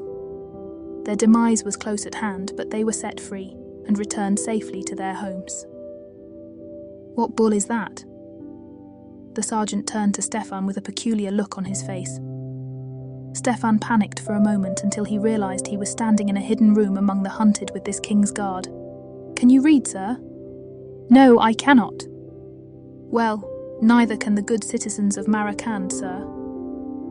The king's guard gave a quiet chuckle but said no more of the subject. "Corticus, you have a customer." A dark figure detached itself from the wall and came forward. Stefan held out his arm and the man clasped his forearm. Stefan returned the gesture. The greeting was typical of strangers meeting, ensuring first, that neither concealed a dagger under a sleeve, and second, that a close conversation was desired by both parties. Stefan felt the need for haste. "May I introduce my new wife, Raina? The healer of Esala mentioned a few items that my wife may need. Perhaps you have soap that repels parasites." The man gave Stefan a long, appraising look in the reduced light of the room.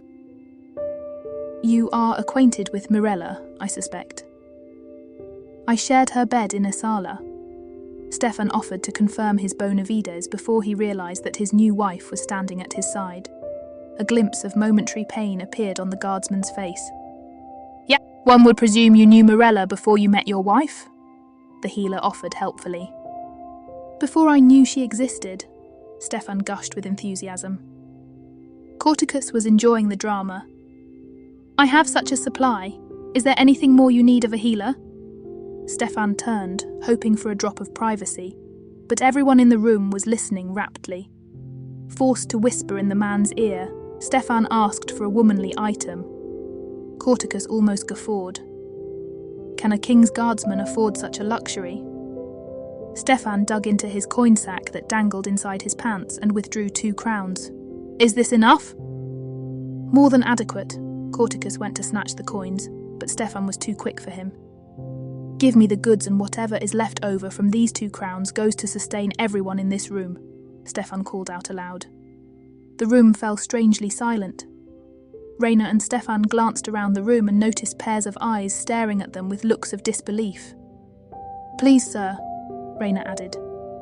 The sergeant stepped forward with his hand open. He offered to hold the coins and promised to make sure the leftover coppers were spent properly. Stefan hesitated for an instant and then dropped the coins into the calloused hand. The sergeant tucked the coins in his own sack. "I will take you back to your quarters. When the sun sets, I will meet you at the garrison of the King's Guard. Bring your sword and your knife, for we will have to escort this gentleman to his shop. How fortunate it is that a healer's shop just happens to have a back door." "Fortune had nothing to do with it," Corticus grumbled as he stepped over others to return to his space. As they emerged back on the open streets of Sardaford, Stefan shook his head with incredulity. Had the Black Plague so thoroughly killed the spirit of man that so few could be trusted anymore? When the sergeant left them, Rayner slipped his arm in his. Her name was Mirella, was it? Yes, a nervous husband answered. If we ever meet, I am surely going to thank her for all of her gifts that she gave my husband, she said, in a sweet voice, leaving Stefan utterly confounded. Rayner sucked in her breath with surprise when they emerged from the forest and gazed upon the capital city of Reginatine, named after a famous queen. She had never seen such a large city before in her sheltered life. The ancient castle hovered on top of the large hill like a many-fingered beast grasping for the clouds. From all of the towers and balustrades flew flags of the royal family, which fluttered in the cold wind. Below the stone behemoth was a great wall studded with towers and festooned with more flags. These flew the colours and shields of the kingdom's various regiments. The wall looked substantial and thick, but Stefan knew some of it was only an illusion. Parts of the wall were hollow, used at times for storage, and at other times for the disappearance of enemies of the crown.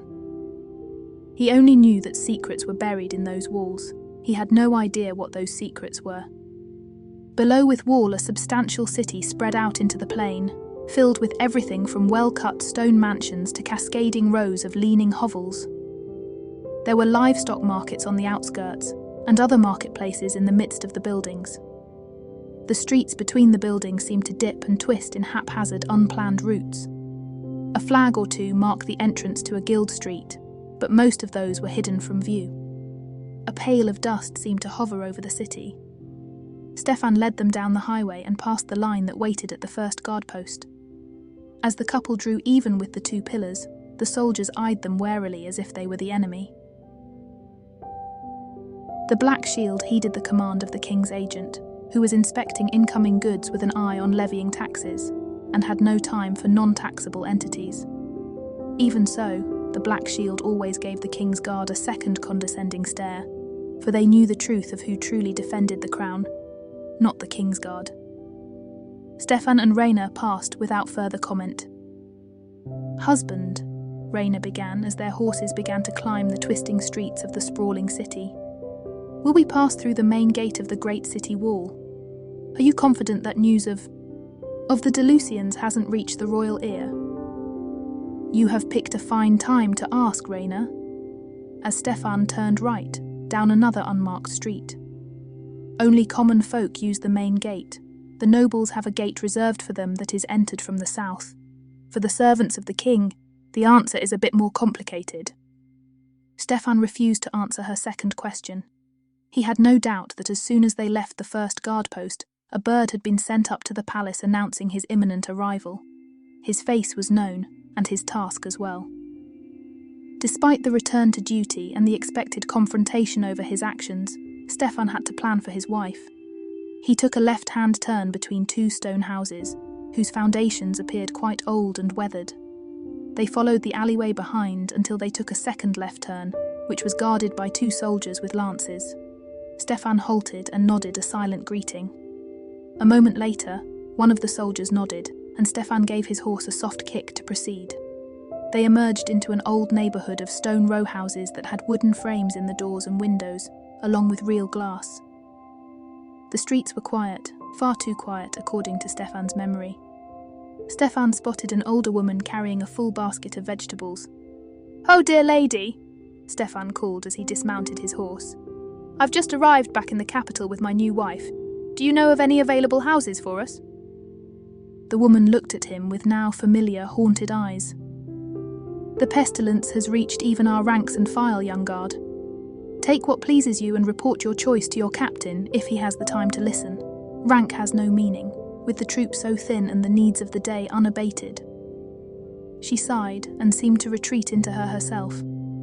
"Try the domiciles on Hyacinth Lane. I always fancied the houses there." She turned away without another word. Rayner was puzzled. "Where are we?"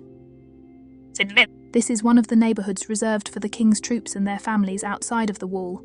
Higher-ranking officers get apartments within the wall, but this neighborhood is guarded and maintained. Nor easy to find, Rainer added. Stefan had already remounted. We need to hurry a bit. I'm expected to report, and we need to find a home. Stefan had to ask twice, but they found Hyacinth Lane, which was pleasing to the eye, just as the woman had promised. They knocked on the first door and inquired of the matronly woman. She walked them up the lane herself, pointing out the benefits and deficits of each of the homes. There were far too many available on the street of about 20 doorways. Stefan let his wife choose, for they all looked about the same to him. With her choice made, he unsaddled their personal bags and left them inside the door. He gave her a peck on the cheek and mounted up without looking back. Rainer was taken aback by his complete abandonment, but the other woman took it all in with a knowing smile. "Welcome to the ranks, dearie." The older woman patted Rainer on her arm. "Duty calls, and they are off. The king does not wait." While Rainer huffed that the honeymoon was at an abrupt end, Stefan was wending his way through a short alley that led to a small gate hidden behind the houses. Here he saluted, stating his name and his business. Taking one look at his dirty, worn clothes and his tired horse, the black shield passed him through and sent him on his way. He returned his 2 horses and made arrangements for Rainer's mare. With the heavy saddlebags draped over both shoulders, Stefan staggered into his regiment's headquarters and into the captain's office. Stefan was relieved to see a familiar face, but was also chastened by the wan look around the man's eyes. His eyes were sunken, as if in retreat from the world. "Report," was all the man said. Stefan gave his report in full, excluding his adventure in far city of Marakand. He explained Gregor's death and pointed to bags full of coin from the coffers of Isala. Retrieving the sealed letter from the governor, he tried to hand it off to the captain, but the man waved him off. With the ranks diminished, each courier had to deliver his own packages and letters, instead of leaving them to the assigned King's Guard agent for the various secretaries of the king. Stefan almost forgot to mention his new wife and the house, for which he would owe rent to the king's treasury. The captain gave him an annoyed nod of his head and told him to report back after he had delivered the letter and the coin to the secretary of the exchequer. After hauling the bags to the king's counters, he waited in the hallway while they counted all of the coin, twice. The secretary himself called Stefan to his desk, where he took the letter and examined the seal. Instead of breaking the wax, the secretary dipped his quill in ink and wrote a number on the back. "You had better pray that the number in the letter matches the number on the envelope," the man sneered. "Now get you to the king's offices, using the private entrance. When challenged, tell him the lily of the day is mayhem, and he will allow you to pass. Don't dawdle or gawk like a country bumpkin either." He dismissed Stefan with a perfunctory wave of his hand. Stefan, who had thought that he was done with his chore, turned on his heel and stalked out of the room. Many a time he had entered the palace, and he was far beyond the desire to gawk. Still, he had delivered papers only to court, but never to the private quarters of the king. He was curious. Slipping in the private entrance, he gratefully followed a young page who led him down the particular hallways. Outside of the king's private study, a man sat at a desk flanked by 4 black shield. Stefan approached the man and handed over the letter, expecting to be released from his delivery. The man examined the seal and then the number, making a note in his open book of blank pages. "The king awaits this letter. Knock once and wait to be admitted." Stefan tried not to puff with exasperation. He wanted to be done, and having to wait for King Gringolas to open another boring tax letter from a lesser governor probably meant hours of his time. However, he had no reason for which he could complain. He was obligated as the king's guard to deliver the letter. Taking back the letter, he knocked once and waited. He heard immediate footsteps, and the door opened. One of elder councillors looked back at him with a questioning look. Stefan cleared his throat. "A letter for His Majesty from the governor of the northeastern province." "Ah, good," the old man replied, refusing to take the letter in his hand. "You are the first to return from that corner of the kingdom, and His Majesty is eager for a report." The door opened wider, and Stefan walked through, trying his best not to gawk at the books on the shelves, at the large table, or at the maps, scrolls and papers that littered the top of the table. On the other side of that considerable piece of furniture, King Gringolas sat in a chair ruminating over a map, comparing it to a piece of paper filled with scribbles. Stefan cleared his throat again as he had been taught to do. "Your Majesty, I return from the northeastern provinces with a letter from the governor." The king looked up. "So that crafty old goat survives the plague. Why am I not surprised?" Stefan placed the letter carefully before the king. "All of Essala has escaped the plague, my lord." The king grunted as he tore into the letter. He read the contents once and returned to the top to read them again. Stefan couldn't leave without a dismissal from the king, and he was forced to wait yet again as the man read his letter. "That man is too clever by far, Aldon. He is holding on to the lion's share of the taxes until we send a larger force. The way things look, we won't get there until summer, and he knows it. I'd like to take his ostrich plume and shove it up his—" "Your Majesty," the councillor Aldon interjected. "Getting angry over the situation isn't going to help. Besides, we have more matters to attend to at this moment. This messenger has returned with information that we are seeking now." The councillor turned to Stefan. "Spread on the table there is map of the kingdom with markers of the plague and its ravages. You are the first to return from the northeast, and your report is vital." Stefan leaned over the table to study the map. With his eyes, he traced his route to Sardaford and then north to Essala through the mountains. He began, "Sardaford has dropped the plague flag from her tower. Her plague pits are still filling, though the pace has slowed down considerably. The north road out of Sardaford is infested, and even the marmots are foaming at the mouth, dying. The plague deaths are worse in the rural areas. Here and here," he pointed. "Entire farmsteads and villages are wiped out or abandoned. In many places, none survive to bury a family. Survivors starve if there is no one to tend the flocks or maintain the fields. In many cases, survivors avoid travellers in hopes of avoiding plague, which makes it difficult to count the live ones. Essala is plague-free, though. The Black Death plunges on around and past her, but she is safe and secure." The king hissed. "I told you that governor is too clever by far. Did you learn his secret?" "I not only learned it, I had the misfortune of experiencing it firsthand, Your Majesty." Alden nudged the guard. "Answer directly, guardsman." "My pardon," Stefan answered with alertness. "All waste and garbage are removed from the city daily, and cesspools within the city were closed and filled. All vermin are hunted and killed immediately.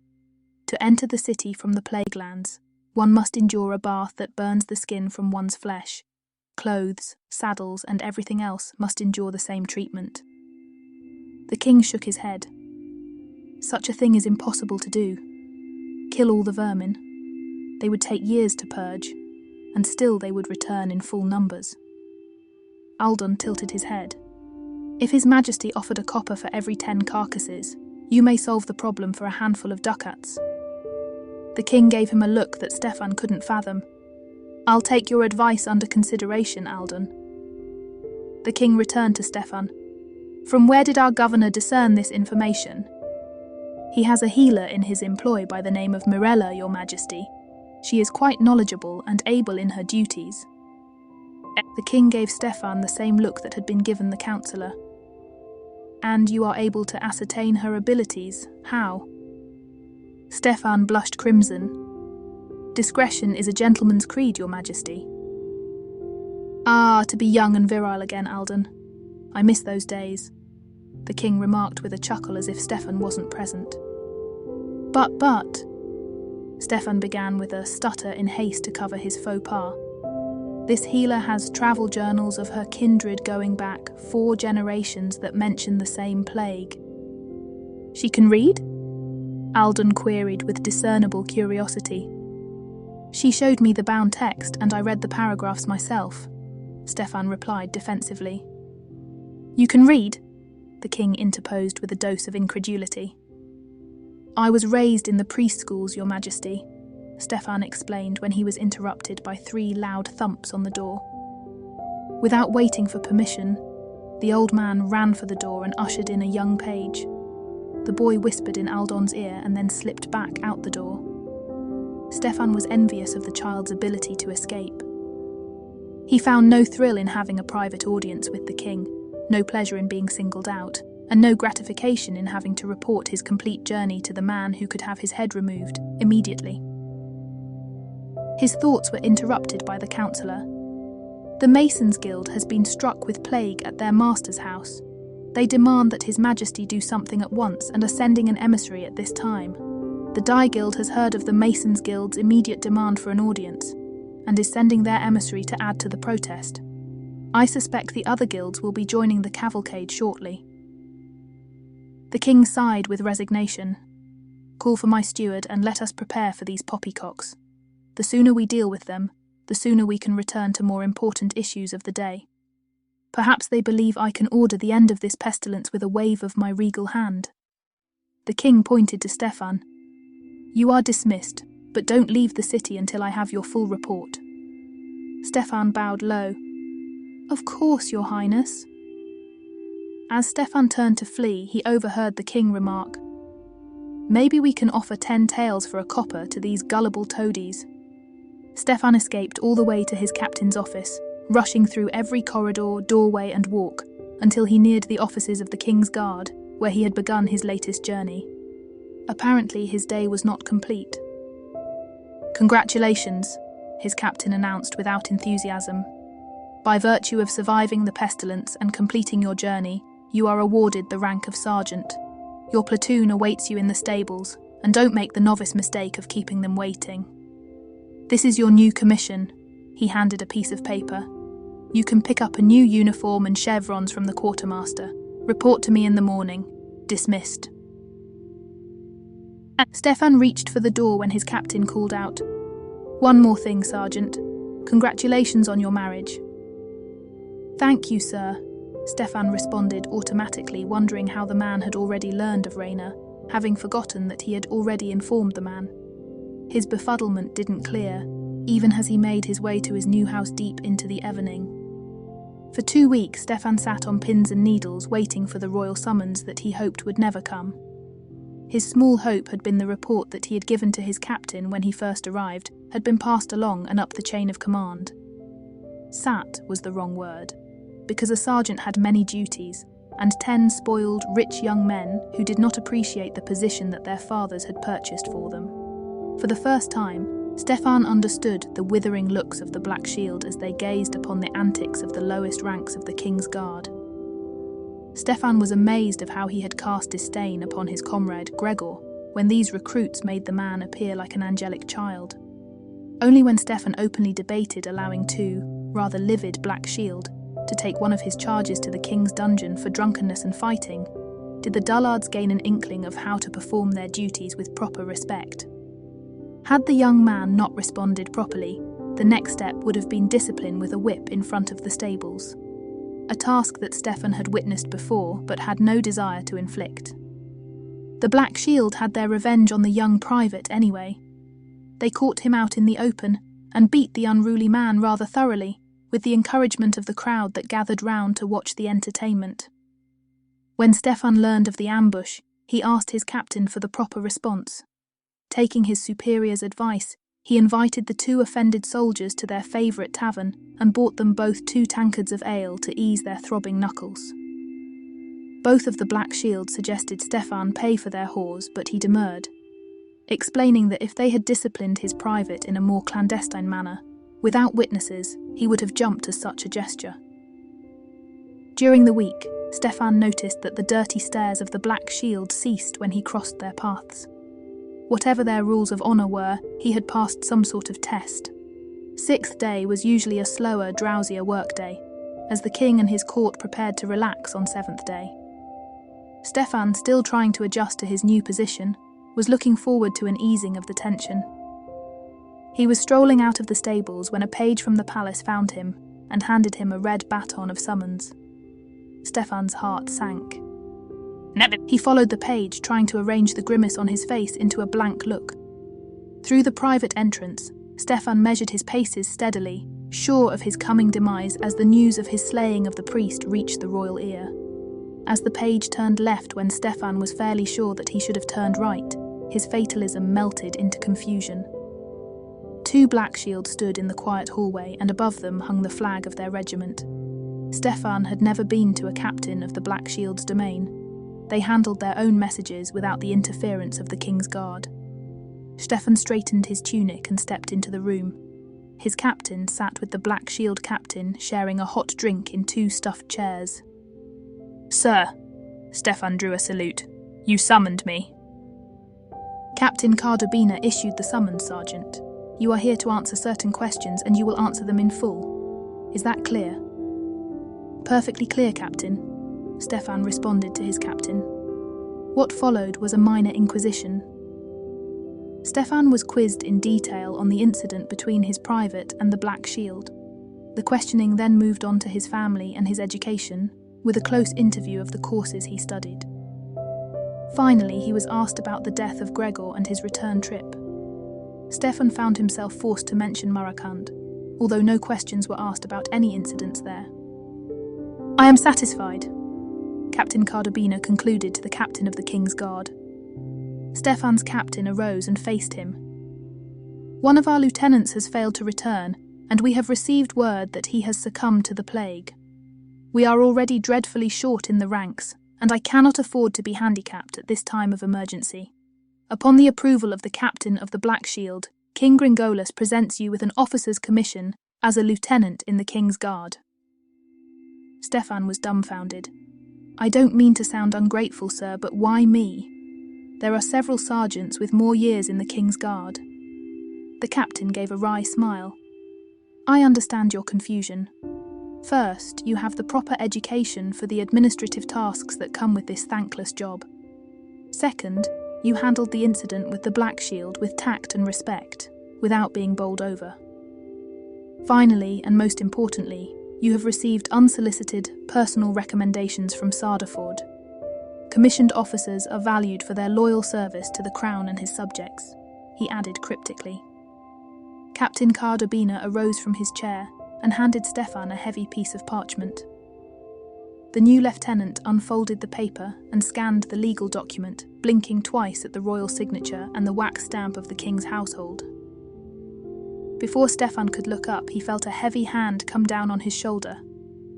"Congratulations, Lieutenant. Welcome again to the King's service." Bedazzled and dazed, Stefan replied, "Thank you, Captain." Raina had the same reaction that Stefan felt: elation and dread. They know. They must know about Marakand, Stefan, she husked. "They may know," he conceded as he paced the room, "and they must approve. Otherwise, I would already be hanging from a tree, and you would be a young widow." He stopped his pacing. "If they know, then we have little to fear from the regiments that surround the king. My real fear is if the captains of the Black Shield and King's Guard have knowledge, then the High Priest may have the same news." Raina couldn't keep the panic from her voice. "Heresy?" "Possibly, but I doubt it," Stefan considered as he rubbed his fingers over the stubble on his face. "If the ranked priest of Marakand didn't have sanction to kill Delusions, he may have put the temple in a compromising position, one in which the king could use as leverage against the temple and her priests. The High Priest doesn't answer to the king per se, but he isn't independent of Gringolas's reign either." Then what does the High Priest have against you if you removed an embarrassment from his temple?" Stefan snorted. "Revenge for killing his man." Stefan stopped his pacing again. "Gather up all of the coin that you have hidden in the house. We have business." "We are fleeing from the priest's husband?" Raina asked with puzzlement. "No. We are going to deposit our wealth with a recommended dilution. As moneylenders, they have certain rooms that are secure and guarded for the sake of the coin they must hold at times. One can rent space in a vault for a small fee with complete discretion." Raina nodded at his wisdom of the moment. "Besides," Stefan continued with a slight smile, "it gives us an opportunity to learn if they have heard the news of their brethren in Marakand and Sardaford. We may have need of new friends, and this time the enemy of our enemy may indeed be our friend. Let us see what new bonds we can forge, dear wife." How does one measure success? Stefan left the Delusion house with Raina with another insight into the power of information and knowledge. Money was only one lever amongst the powers of the kingdom, but not necessarily the most powerful all of the time. Perhaps in the long view of the world, words were more powerful than metal. When Stefan and Raina whistled a bit of the tune the penned Delusians had sung as they gazed upon their intended fate, their hosts for the evening responded with great enthusiasm. As the afternoon bled into the evening and evening into night, he learned a different history of the same world, a different philosophy, and a new appreciation of what could be gained by knowledge and study. The night closed with a hearty meal of offered hospitality and a new avenue of friendship and security. The cosmos turned again as they walked home. Engrossed in their latest adventure, neither noticed the hooded shadow that followed them all the way to their guarded neighborhood. As a lieutenant, Stefan became much more aware of a second dual role that the King's Guard performed, being the eyes and ears of the king out among the populace. What a King's Guard reported went directly to the royal wing of the palace, a fact that had somehow eluded the young man until now. In his new office, Stefan had a first taste of the information gathering called intelligence. He liked it. Although much of his work involved assigning out tasks and receiving reports on training, materials, and other mundane items that kept a courier and his horse moving, he also received first-hand accounts of nobility, initiatives, and government actions. At times, he was tasked with delivering the information to the secretaries and advisors of the king or the crowned prince, a fine duty of rubbing shoulders with the powerful and mighty. Once in a while, he was summoned to cover up the minor infidelities of buggered pages, cuckolded husbands, and betrayed wives, or to execute swift punishment upon petty extortionists and would-be blackmailers of the palace denizens. He learned the depth of the term discretion. The loyal soldier thought that there was little left to shock him, until rumours reached his ears that the high priest had been sending out feelers concerning his person. A stone settled into his belly. Stefan had hoped that with an officer's commission, any binding ties that the priesthood had upon his person had been severed. Yet, in his heart of hearts, he knew that they held sway over his family and kin at the least. His murder of the master priest in Marakand left him vulnerable to extortion and blackmail, if the temple desired to put him to the screws. His wealth was protected. Raina was guarded from harm. There was little else Stefan could do but keep his ears open and remain cautious. He waited. The plague had receded from the kingdom. Though reports from travellers mentioned its devastation north and west, the immediate curse had burned itself out. The great capital felt empty, even though at least half of the population had survived. Spring had witnessed a few deaths by starvation and more than a few pregnant women, although Raina wasn't one of them. The initial euphoria of surviving the Black Plague gave way to melancholy as the residents took stock of their losses of family and friends, business and opportunity. Physicians were in disrepute, having failed to cure the malady as it burned through the population. The priesthood, with its devastated ranks, was viewed through a complicated lens of pity and loathing. Neither rituals nor arms saved the believers. It was in the midst of this baleful stress that Stefan received a summons to appear before the high priest Eusebionius. Deliberately restricting his movements behind the city wall or to his guarded neighbourhood, Stefan had forced the cleric to make a public summons for his person. At the worst, his wife would know where to go to collect his body. The lieutenant, acting on an impulse, summoned his sergeants, along with his platoon. Although not normal procedure, Stefan marched the entire platoon up the high temple complex, leaving his men in the courtyard before the administrative offices with their swords strapped to their waists at the ready, rather than over their shoulders. He left very specific orders with the sergeant and gave one last survey of the platoon. Not one face displayed a flicker of comfort standing in the courtyard, and from that Stefan took reassurance. The high priest was not allowed to have soldiers of the king's regiments guard his person, for he was technically not a citizen of the kingdom. The temples were found in many lands, and thus his loyalty was to the gods and their buildings, rather than the mortal kings. The soldiers of the high temple were hired mercenaries who were imported from other lands, who mixed little with the local populations. Theirs was a closed world that paid well enough for long, boring service. Two of the mercenaries in their striped pantaloons and flamboyant hats escorted Stefan through the building to the High Priest's administrative office on the second floor in the back. It was said that the view of the northern plain was spectacular from his windows. However, the plague had forced renovations of the office that kept Stefan from taking the least peek out the back windows. Two enormous fireplaces had been built facing each other in the middle of the room, and between them was the desk and chair of the High Priest. Throughout the length of the plague, Eusebionius had sat in that chair between the two roaring fires. The purifying smell of burning wood had chased out the poisonous airs of the pestilence, or so his personal physician trumpeted after the passing of the plague.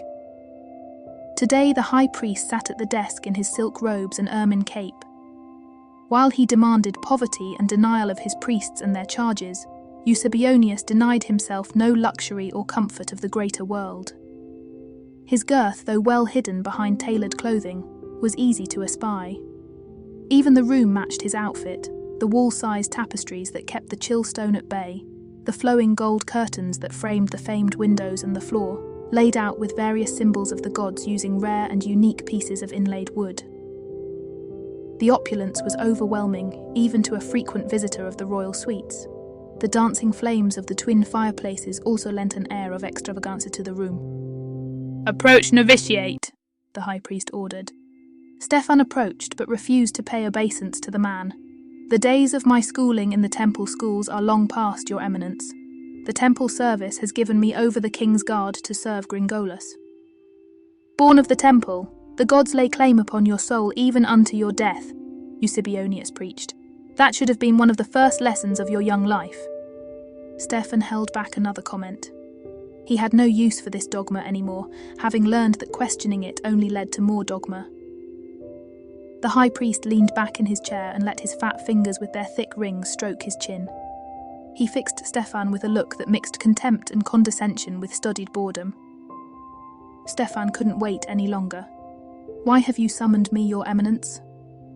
"The question is, why did I have to summon you?" Eusebionius sneered. "The question is, why you didn't come when you first arrived to make confession." "Confession for what?" Stefan responded slowly. "Shall we begin with the slaying of a priest with your sword?" the High Priest snapped. "Who was acting without your orders?" Stefan retorted with some heat. "He was only killing Delusians who are, I may remind you, repudiators of our gods and their teachings," the older man yelled. "Who are also citizens of the kingdom, whose death the king does not appreciate," Stefan replied angrily. "You killed a priest."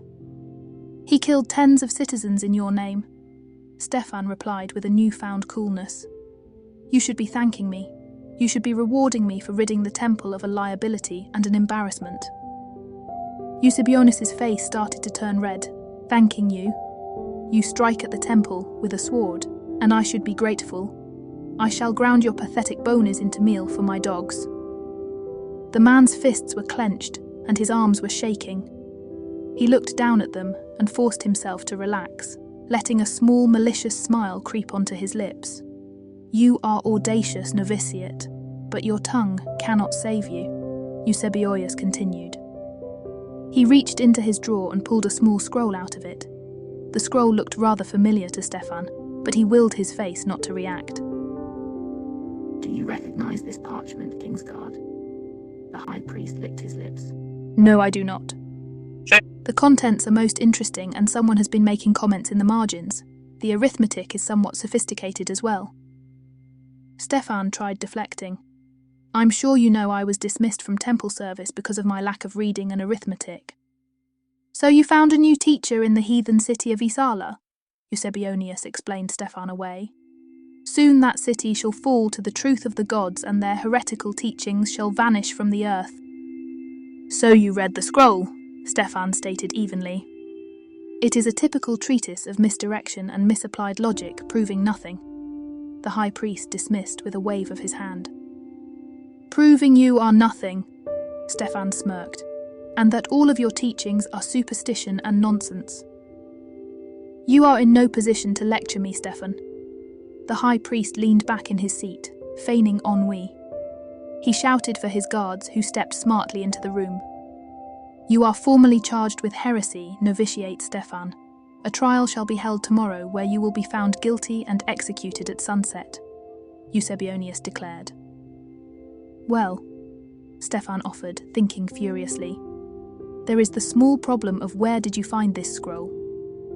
"In your house, of course," the man responded. "Really?" Stefan exclaimed. "Would that be my house in the guarded quarter of the king's regiments? Just how did a priest get permission to enter royal grounds and search the premises?" "Don't think a mere technicality will save you," the high priest snapped. "Oh, it's not me that I'm trying to save, Eusebionius. It's your 2 guards behind me and all of their mercenary friends. Since no saintly priest would ever dare violate the king's property, one of these foreign mercenaries must have done your dirty work.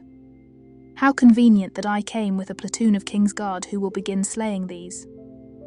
Foreign spies and their families in just a few minutes unless I return. Stefan turned to the 2 mercenaries. "So, tell me, gentlemen, is the high priest Eusebionius paying you enough coin to sacrifice your friends and your families to the king's sword?" He waited a pause. "I see by your faces that while the Grand Priest spends well on himself, he has failed to recompense you fairly and fully." Stefan turned back to the high priest and snatched the scroll from the desk. With a lazy, overhand throw, he tossed it into the left-hand fireplace. The dry parchment began to burn immediately. "That is 5 coppers going up in flame, Your Eminence," Stefan explained. "Knowledge is cheap, but superstition is very expensive, far more expensive than you have been willing to pay." He gave the barest nod of his head towards the purpled face and turned for the door. The mercenaries let him pass without a remark or a gesture, and he tromped out into the hall. Swiftly he exited the building and called his guard to follow him. Outside of the temple grounds, his sergeant stopped him and handed him a red baton. "Hellfire and damnation," Stefan sagged. "You are requested to attend His Majesty in his private study," his sergeant informed him with an unmasked curiosity. All Stefan could muster was, "At least it's not the court. Return with your platoon to the barracks and inform the captain of my whereabouts." "If I may inquire, sir?" The sergeant began, but Stefan cut him short. "If I emerge from this day intact, I will buy you the first tankard of ale. If and until then, we will both have to await the content and its outcome." The secretary told Stefan to rap 3 times on the door and made him sign the record book. The lieutenant swallowed his fear at the request for 3 knocks, for he knew 3 knocks meant the door would be opened immediately. "Out of the pot and into the fire," he mumbled to himself. "Enter!" a voice cried out, and Stefan obeyed. Stefan walked 3 steps and saluted the king, the crowned prince and the old advisor. "Lieutenant Stefan of the King's Guard reporting as ordered, Your Majesty." "At ease, Lieutenant," King Gringolas rumbled. "I imagine you've had a hard day already. How did your interview with Eusebionius go?" "I don't think I'll be invited back, sir," Stefan stated, looking straight ahead, trying not to let the beaded sweat around his neck distract him.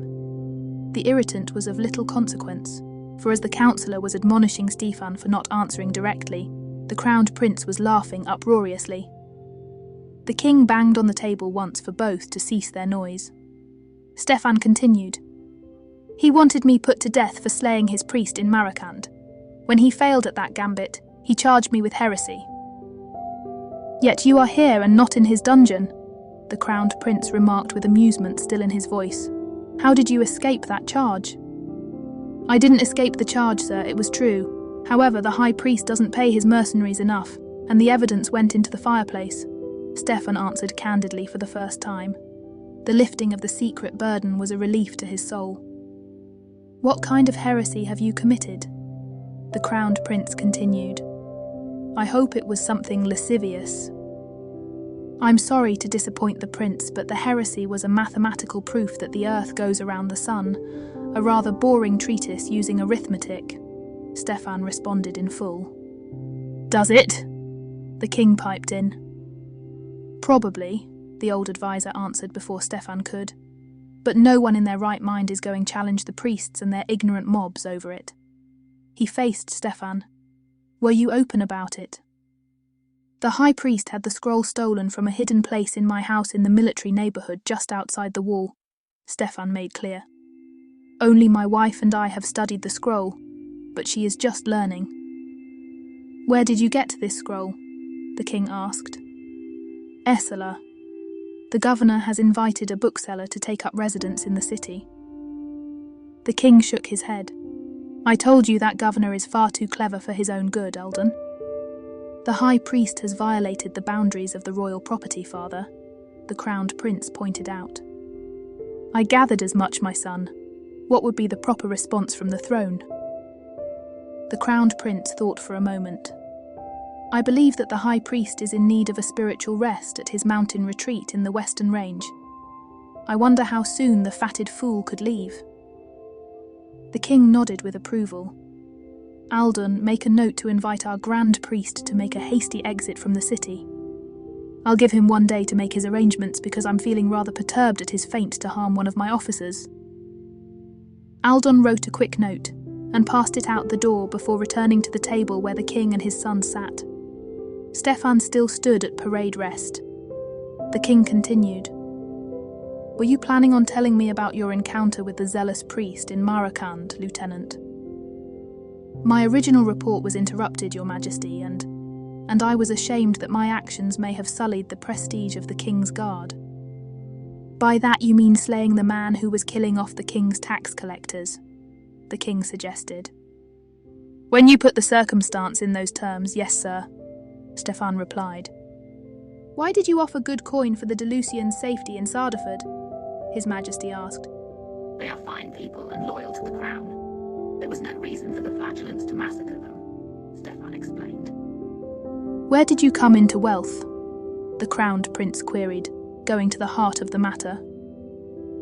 My comrade and I chanced upon a superior manor house where all had perished by the plague. One of the servants had squirreled the coin out of the house before he succumbed. My comrade wrested the coin from the dead man's body, exposing himself to the pestilence in doing so. I begged him to let it be, but his greed overrode his good sense. He died, and the coin came with me. Why did you deposit your wealth with the local Delusians? The crowned prince continued his interrogation. Stefan nearly shook his head in disbelief. I had heard rumours that the high priest was asking questions about me. I used my coin to make some new friends and perhaps gain myself, or at least my wife, some outside security. His Majesty looked at his advisor. Are you satisfied with this man's answers? And Alden gave his approval. The king looked to his son, who also gave his approval. Gringola straightened his back as he pushed himself back from the table. You have a problem, young man. The high priest Eusebionius wants you dead, and your king can only hold him at bay for so long. However, your king also has needs brought on by this damnable plague, and all of these concerns may converge at this time to your benefit. Now I can order you as your regent, but this is a task that requires a loyalty beyond a king's command. Are you willing to accept such a mission? I am yours to command, your majesty. And Stefan bowed low. Very well, the king smiled. We have need for an envoy to travel east, beyond our borders to re-establish relations with our neighbours, and to rejoin the trade routes, which is the true source of our wealth. Aren't diplomats usually taken from the ranks of nobility, your majesty? Stefan balked. The crowned prince chuckled. Have you not had a bellyful of trying to train their progeny for the king's guard? You may assume that the apple does not fall far from the tree. Good diplomatic skills are innate. They are hard to find and cannot be easily taught. Thus far, you have negotiated treacherous terrain while remaining upright with your head still intact upon your shoulders. It is no small feat to face down the high priest after you have struck down one of his favoured lackeys. Stefan took in all the words before he committed himself in a soft voice. Wherever you will send me, there I will go. The king broke into a great smile. Good. I will leave you in the hands of the crowned prince, who will coordinate your preparation and our priorities.